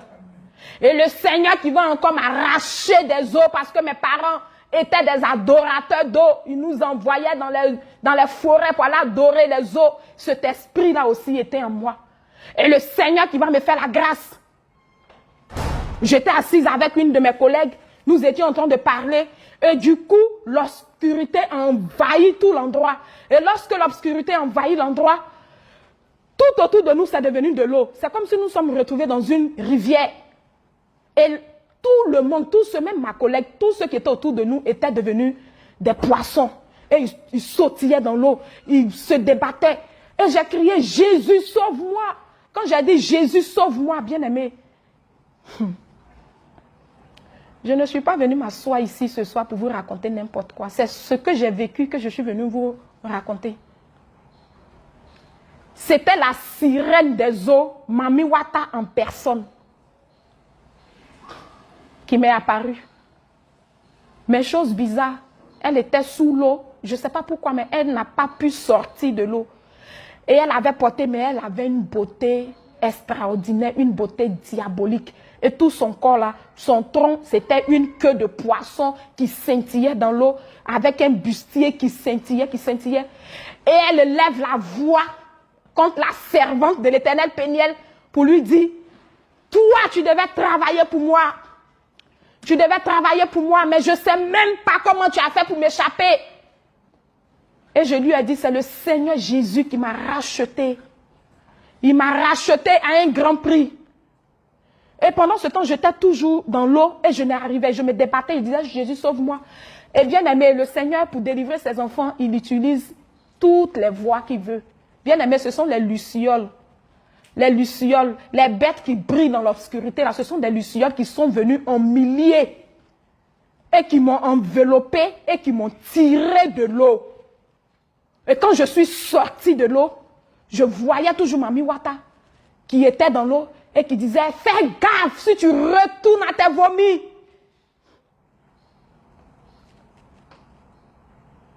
Et je lui ai dit que le Seigneur Jésus-Christ m'a racheté à un grand prix.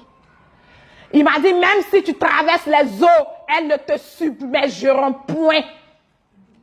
C'est lui qui m'a racheté. Alors, si je m'appuie sur Jésus, je vais vivre la sanctification jusqu'à ce que Jésus revienne. Et les lucioles m'ont fait sortir de l'eau. Et quand nous sommes arrivés un peu dans les airs, je me suis rendu compte que c'était dans une forêt qu'on était. Et le Seigneur, par là aussi, m'a délivré de l'esprit des eaux. Le Seigneur m'a délivré, bien-aimé. Et il peut le faire pour toi parce que sa main n'est pas limitée. Nous sommes tous ses enfants, nous sommes toutes ses filles.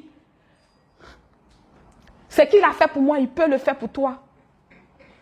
Bien-aimé, le Seigneur m'a fait la grâce. Et encore, comme si ça ne suffisait pas, il va me montrer l'état spirituel du pays dans lequel je suis, de ma nation. Toujours dans une vision. À 18 h, j'étais au travail. Quand j'ai fini, j'étais sortie. En plein plateau, l'obscurité totale. Et j'entends une grosse voix. Et j'ai crié Jésus. Quand j'ai crié Jésus, il y a une lumière qui est venue m'envelopper. Et lorsque la lumière m'a enveloppé pour me faire sortir des ténèbres, bien aimé, le Seigneur qui va ouvrir mes yeux pour que je regarde ce qui était dans les ténèbres, bien aimé. L'état spirituel de la Côte d'Ivoire fait pitié. Parce qu'il y avait des démons, des serpents à 10 têtes des hommes qui avaient des têtes de chiens, des hommes qui avaient des têtes d'animaux, des hommes en bas et hommes en haut, c'est au moins 5 personnes. Bien aimé, c'était déplorable. Et il y avait des êtres aussi qui quittaient en haut, qui tombaient, qui étaient en train de dévorer n'importe quoi. Les gens criaient. Et je me suis rendu compte qu'on était beaucoup, que je n'étais pas seule, qu'on était beaucoup, qui avons été enveloppés. Et le Seigneur, par sa grâce, nous envoyait sur une montagne. Il nous envoyait sur une montagne. Et on était en train de regarder le chaos sur la Côte d'Ivoire. Et je me suis réveillée. J'ai béni son nom. Et j'ai rendu toute la gloire au Seigneur.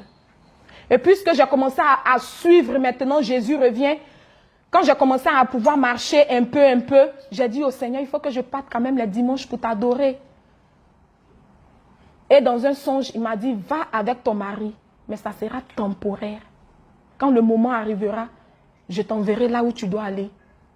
Alors quand je me suis retrouvée dans l'assemblée de mon mari, j'ai rendu mon témoignage puisque son pasteur venait régulièrement à la maison. Elle a vraiment été d'une grande aide. Elle venait à la maison. Donc je partais à l'église là-bas. Mais je n'ai pas voulu m'attacher parce que je savais que ce n'était pas là que je devais rester. Je savais que je devais partir. Alors je ne pouvais pas m'attacher à des personnes et puis les laisser demain. Donc je partais de temps en temps. Et l'apôtre Abraham a donné une prédication sur la chaîne, sur notre chaîne Jésus revient des femmes saintes. Et ça m'a capté. Il avait parlé. Le thème c'était est-ce qu'un chrétien peut consulter les tradis praticiens ou les herbosites. Et vraiment, je ne savais pas qu'il y avait une partie de Jésus revient en Côte d'Ivoire. Et là, j'ai cherché à joindre l'apôtre Abraham. Et depuis février 2020, c'est là que j'ai commencé à aller à Jésus revient. Je partais pour les prières de temps en temps. Et les dimanches, je partais avec mon mari. Jusqu'à ce que le Seigneur me dise, c'est le moment d'arrêter. Parce que quand le moment était proche, je ne me sentais plus à l'église. Je partais, j'avais même plus envie d'aller à l'église. Et le Seigneur qui me dit, il est temps maintenant pour toi de faire ton culte en plein temps à Jésus revient. Parce que c'est là-bas que j'ai décidé que tu sois. Alors je suis allée. Et par la grâce du Seigneur, j'ai été aussi délivrée de la colère. Parce que j'étais beaucoup coléreuse. J'ai été délivrée de la colère. Je suis repassée aux eaux du baptême. Parce que j'ai été autrefois baptisée au nom du Père, du Fils et du Saint-Esprit. Et j'étais même habillée de façon impudique lorsque je me baptisais. Et j'étais pas dotée, je vivais en concubinage avec mon mari. Et quand on a fait la dot même, quand on a fait le baptême, c'est ce soir même qu'on a vécu une soirée impudique. Donc j'ai refait mon baptême. Parce que la parole du Seigneur dit, quand on vient en Jésus, toutes choses deviennent nouvelles. Les choses passées sont passées. Tu ne peux pas être baptisé et puis ta vie ne va pas changer. Bien-aimé, tu ne peux pas rencontrer le Seigneur Jésus-Christ. Tu ne peux pas rencontrer l'ancien des temps. Tu ne peux pas rencontrer le lion de la tribu de Juda et puis ta vie va rester pareille. Tu ne peux pas rencontrer Jésus et puis tu vas continuer dans les paris de Jézabel. Ce n'est pas possible. Je suis une preuve que le maquillage ne vient pas du Seigneur. Je suis une preuve que les mèches te feront atterrir en enfer. Je suis une preuve que les bijoux ne sont pas du Seigneur, quelle que soit leur taille. Le Seigneur m'a tout enseigné à Jésus revient. Et aujourd'hui, je suis complète. Je suis complète. Peut-être que tu me vois, tu me dis, ah, Élise, elle était belle avant, maintenant elle est devenue vieille. Bien-aimé, l'ancien des temps vit en moi. Lesquels je suis passée. On était dans le monde, on a fait des curetages. Mais vous avez fait des curetages, vous n'avez pas senti la douleur parce qu'on vous a anesthésié. Moi, je l'ai fait sans anesthésie.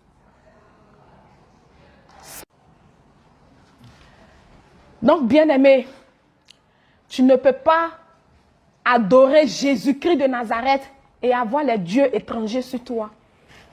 Vous ne voyez pas que ce n'est pas normal. Le Saint-Esprit vit en toi.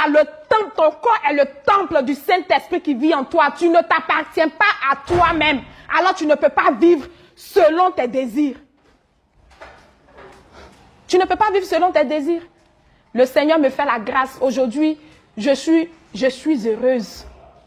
Parce que j'ai subi une opération, bien aimé, de 56 fibromes. Et je suis là devant vous. Mon utérus est intact. Mes trompes sont intactes. Le Seigneur a pris son temps. Il a tout lavé.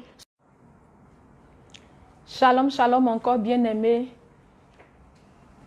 Nous sommes là pour la continuité. J'étais en train de m'adresser aux bien-aimés catholiques.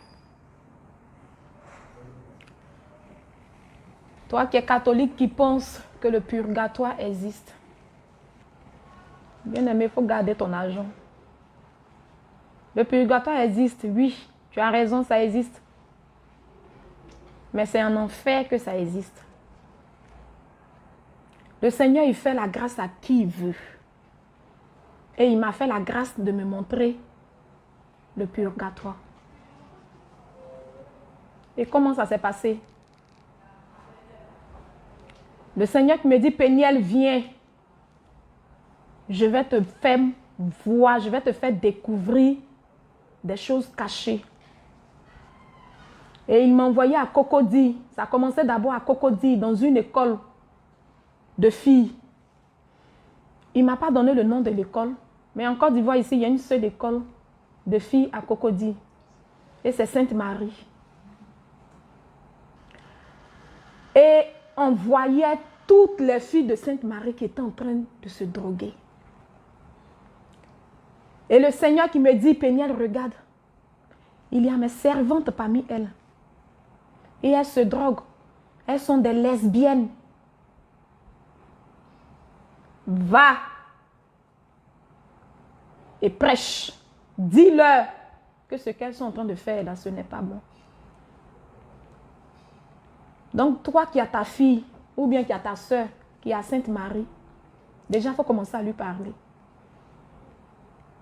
Nous allons faire une descente d'évangélisation là-bas. Et celle pour qui le Seigneur m'a montré cette vision-là, elle va nous entendre. Et elle sera déliée de ces liens-là. Et à la suite de ça, il m'a pris par la main, il dit, viens, je vais te montrer quelque chose et tu iras dire ça à mes enfants. Parce que nous sommes tous ces enfants, à mes enfants catholiques. Bien-aimé, je me suis retrouvée dans un endroit, je ne savais même pas que c'était le purgatoire. Il faisait noir, un noir pas possible.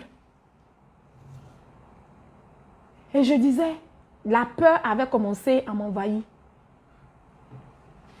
Et le Seigneur qui me dit, n'aie pas peur, je suis avec toi. Et c'est lui qui était ma lumière. Bien-aimé, il me dit, regarde. Quand j'ai regardé, j'ai vu Satan, Lucifer, dans toute sa laideur. Dans toute sa laideur. Il était assis sur un trône noir. Et ses orteils, là, touchaient le sol parce qu'il était suspendu. Mais ses orteils, là, c'était tellement long, vilain. Et ça touchait le sol. Et quand j'ai regardé le sol, bien aimé, les âmes étaient enchaînées. Et ils étaient en train d'être torturés. Les gens criaient. Les gens pleuraient. Ça faisait tellement... Je dis même pas pitié. Ça faisait tellement peur même de regarder. Et c'est même pas le Seigneur qui m'a dit que c'est le purgatoire. C'est Lucifer lui-même qui a commencé à rire. Bien aimé, si le Seigneur pouvait ouvrir vos yeux pour que vous voyez comment le diable se moque des enfants de Dieu. Et il a commencé à rire. Il dit, voici votre purgatoire.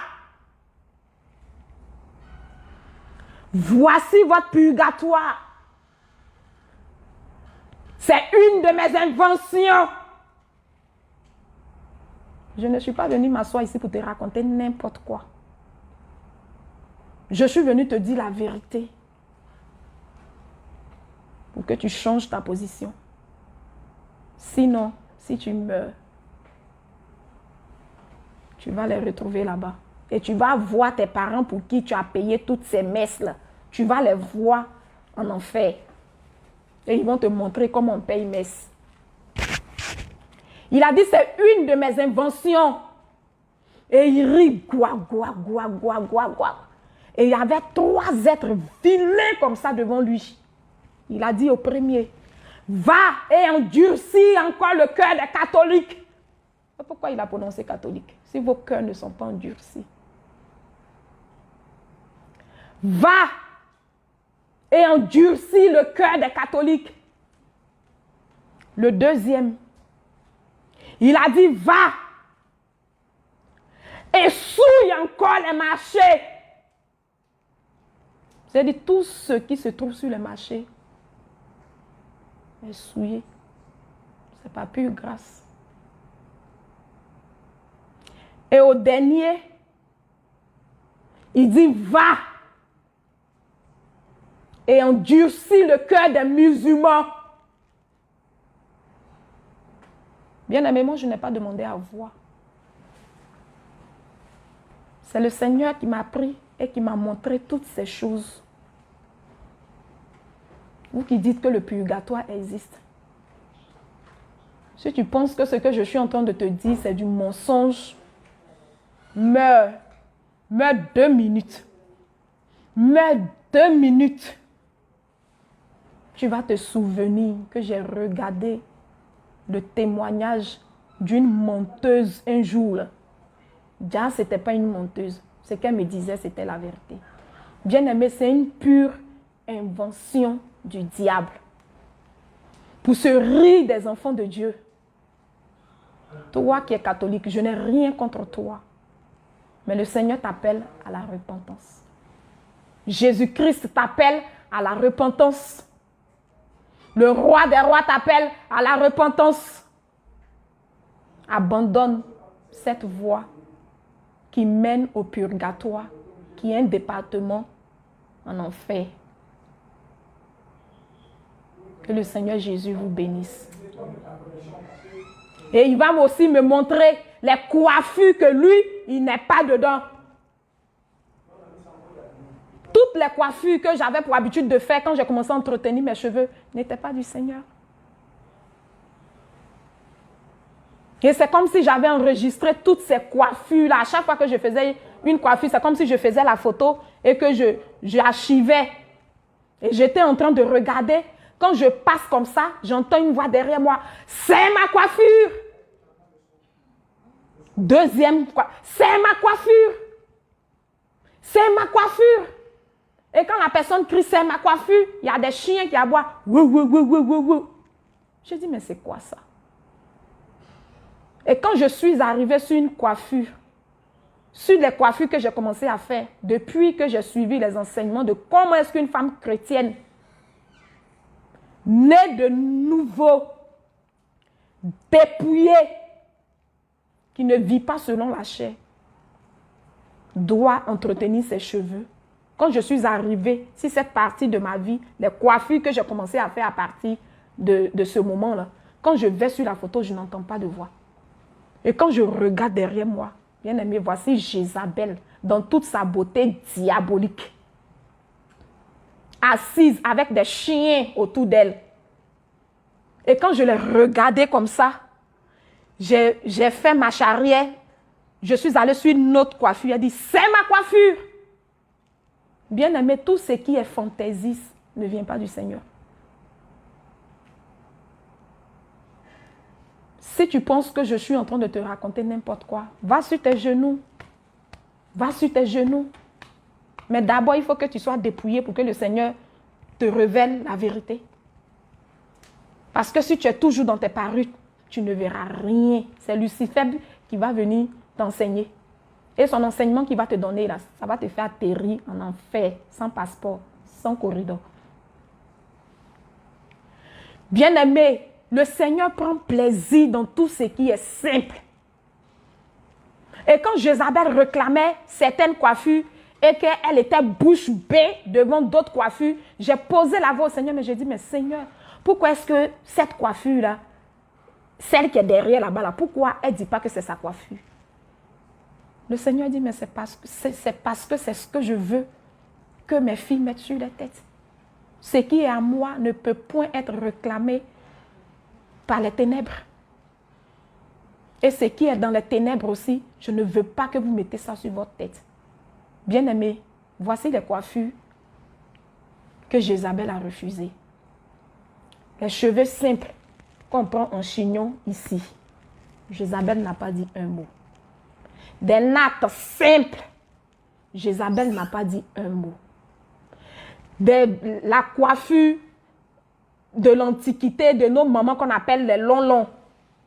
Parce que je faisais les longs. Jézabel n'a pas dit mot. Et souvent, quand tu prends tes cheveux avec du fil et tu fais les flocos simplement sur ta tête, Jézabel n'a pas dit mot. C'est de tout ce qui est simple. Et le Seigneur qui me dit, dis à tes sœurs que vous devez être le plus simplement possible. Je ne veux pas que vous attirez des regards sur vous. Tout ce que vous devez mettre sur vous doit être simple et doit glorifier mon nom. Donc, bien aimé, si tu as pour habitude, même la coiffure nappy,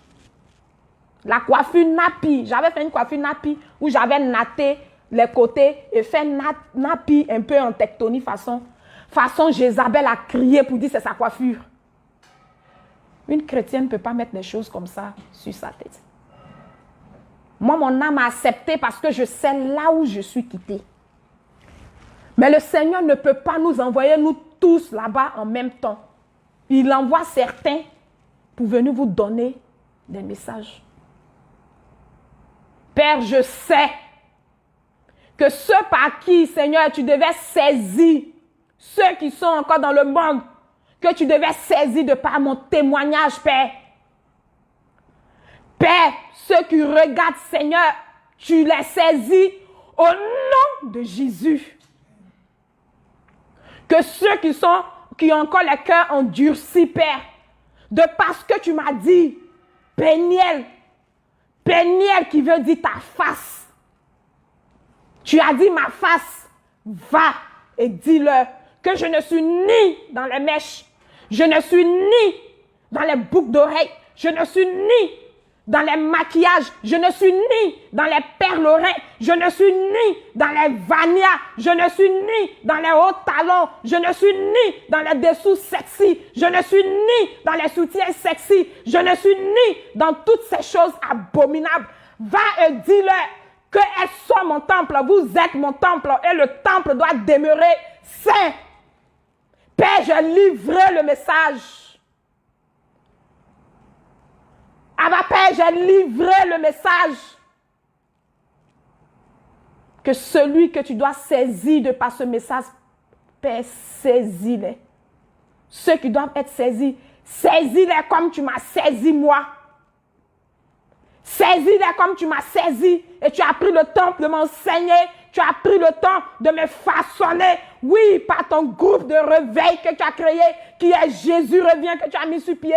Tu as pris le temps pour me façonner et tu as fait de moi ton vase. Je n'ai jamais imaginé que tu pouvais parler de ma bouche. Mais tu l'as fait.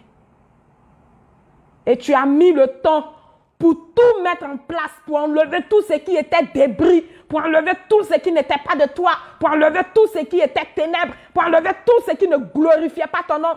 Père, tu m'as brisé, parce que tu savais que si tu ne me brisais pas, je n'allais jamais me donner à toi, Père, tu le savais.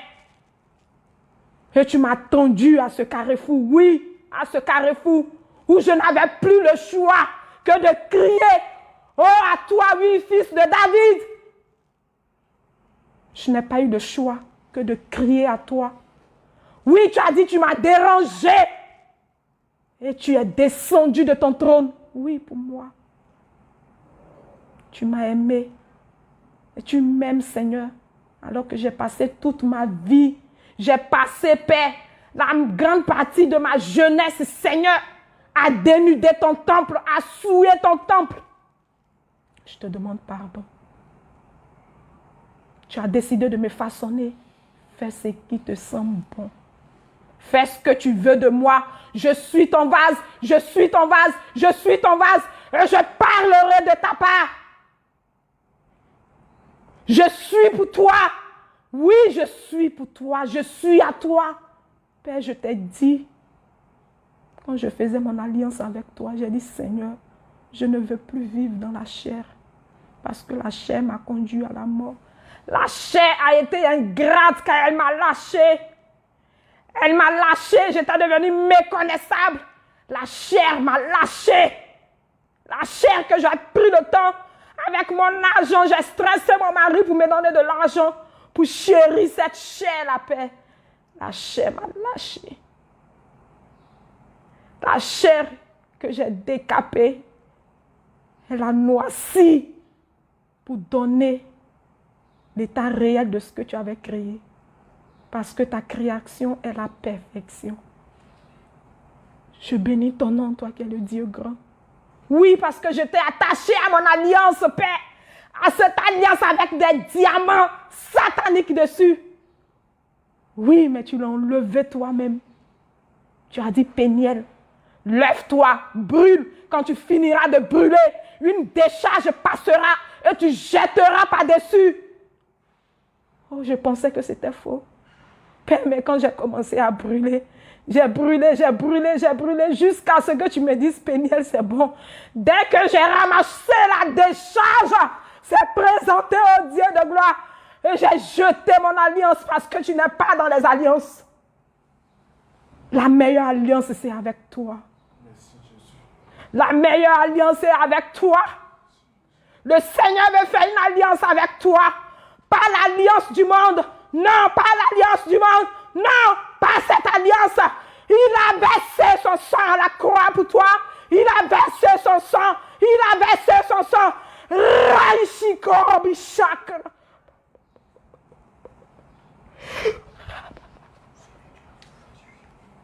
Oui. J'ai payé le prix pour toi. Église, j'ai payé le prix pour toi. J'ai payé le prix pour toi.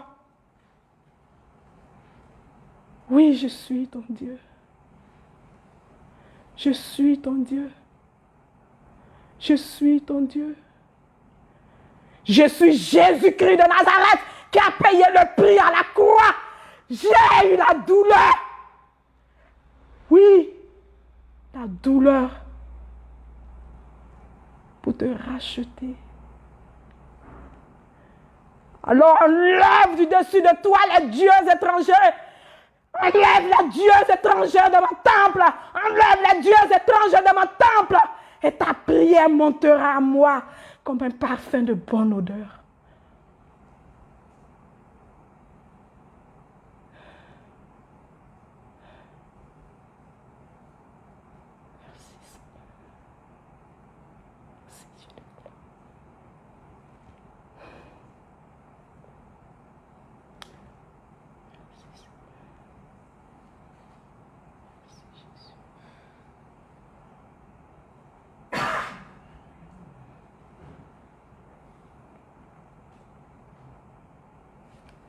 Il est Dieu.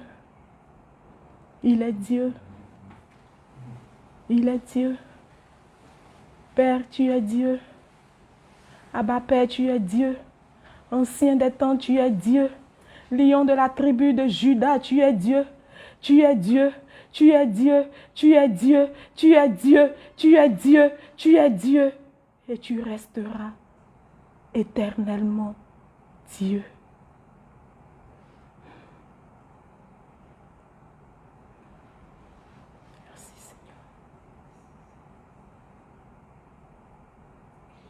Merci Jésus. Merci Dieu de gloire. Merci Seigneur.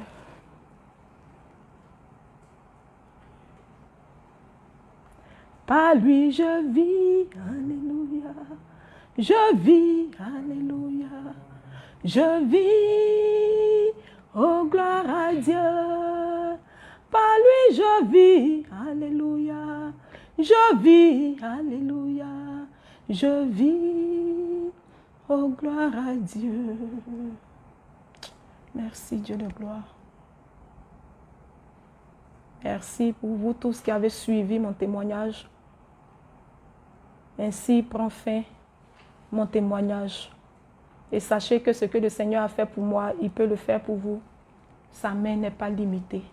Shalom, shalom, shalom.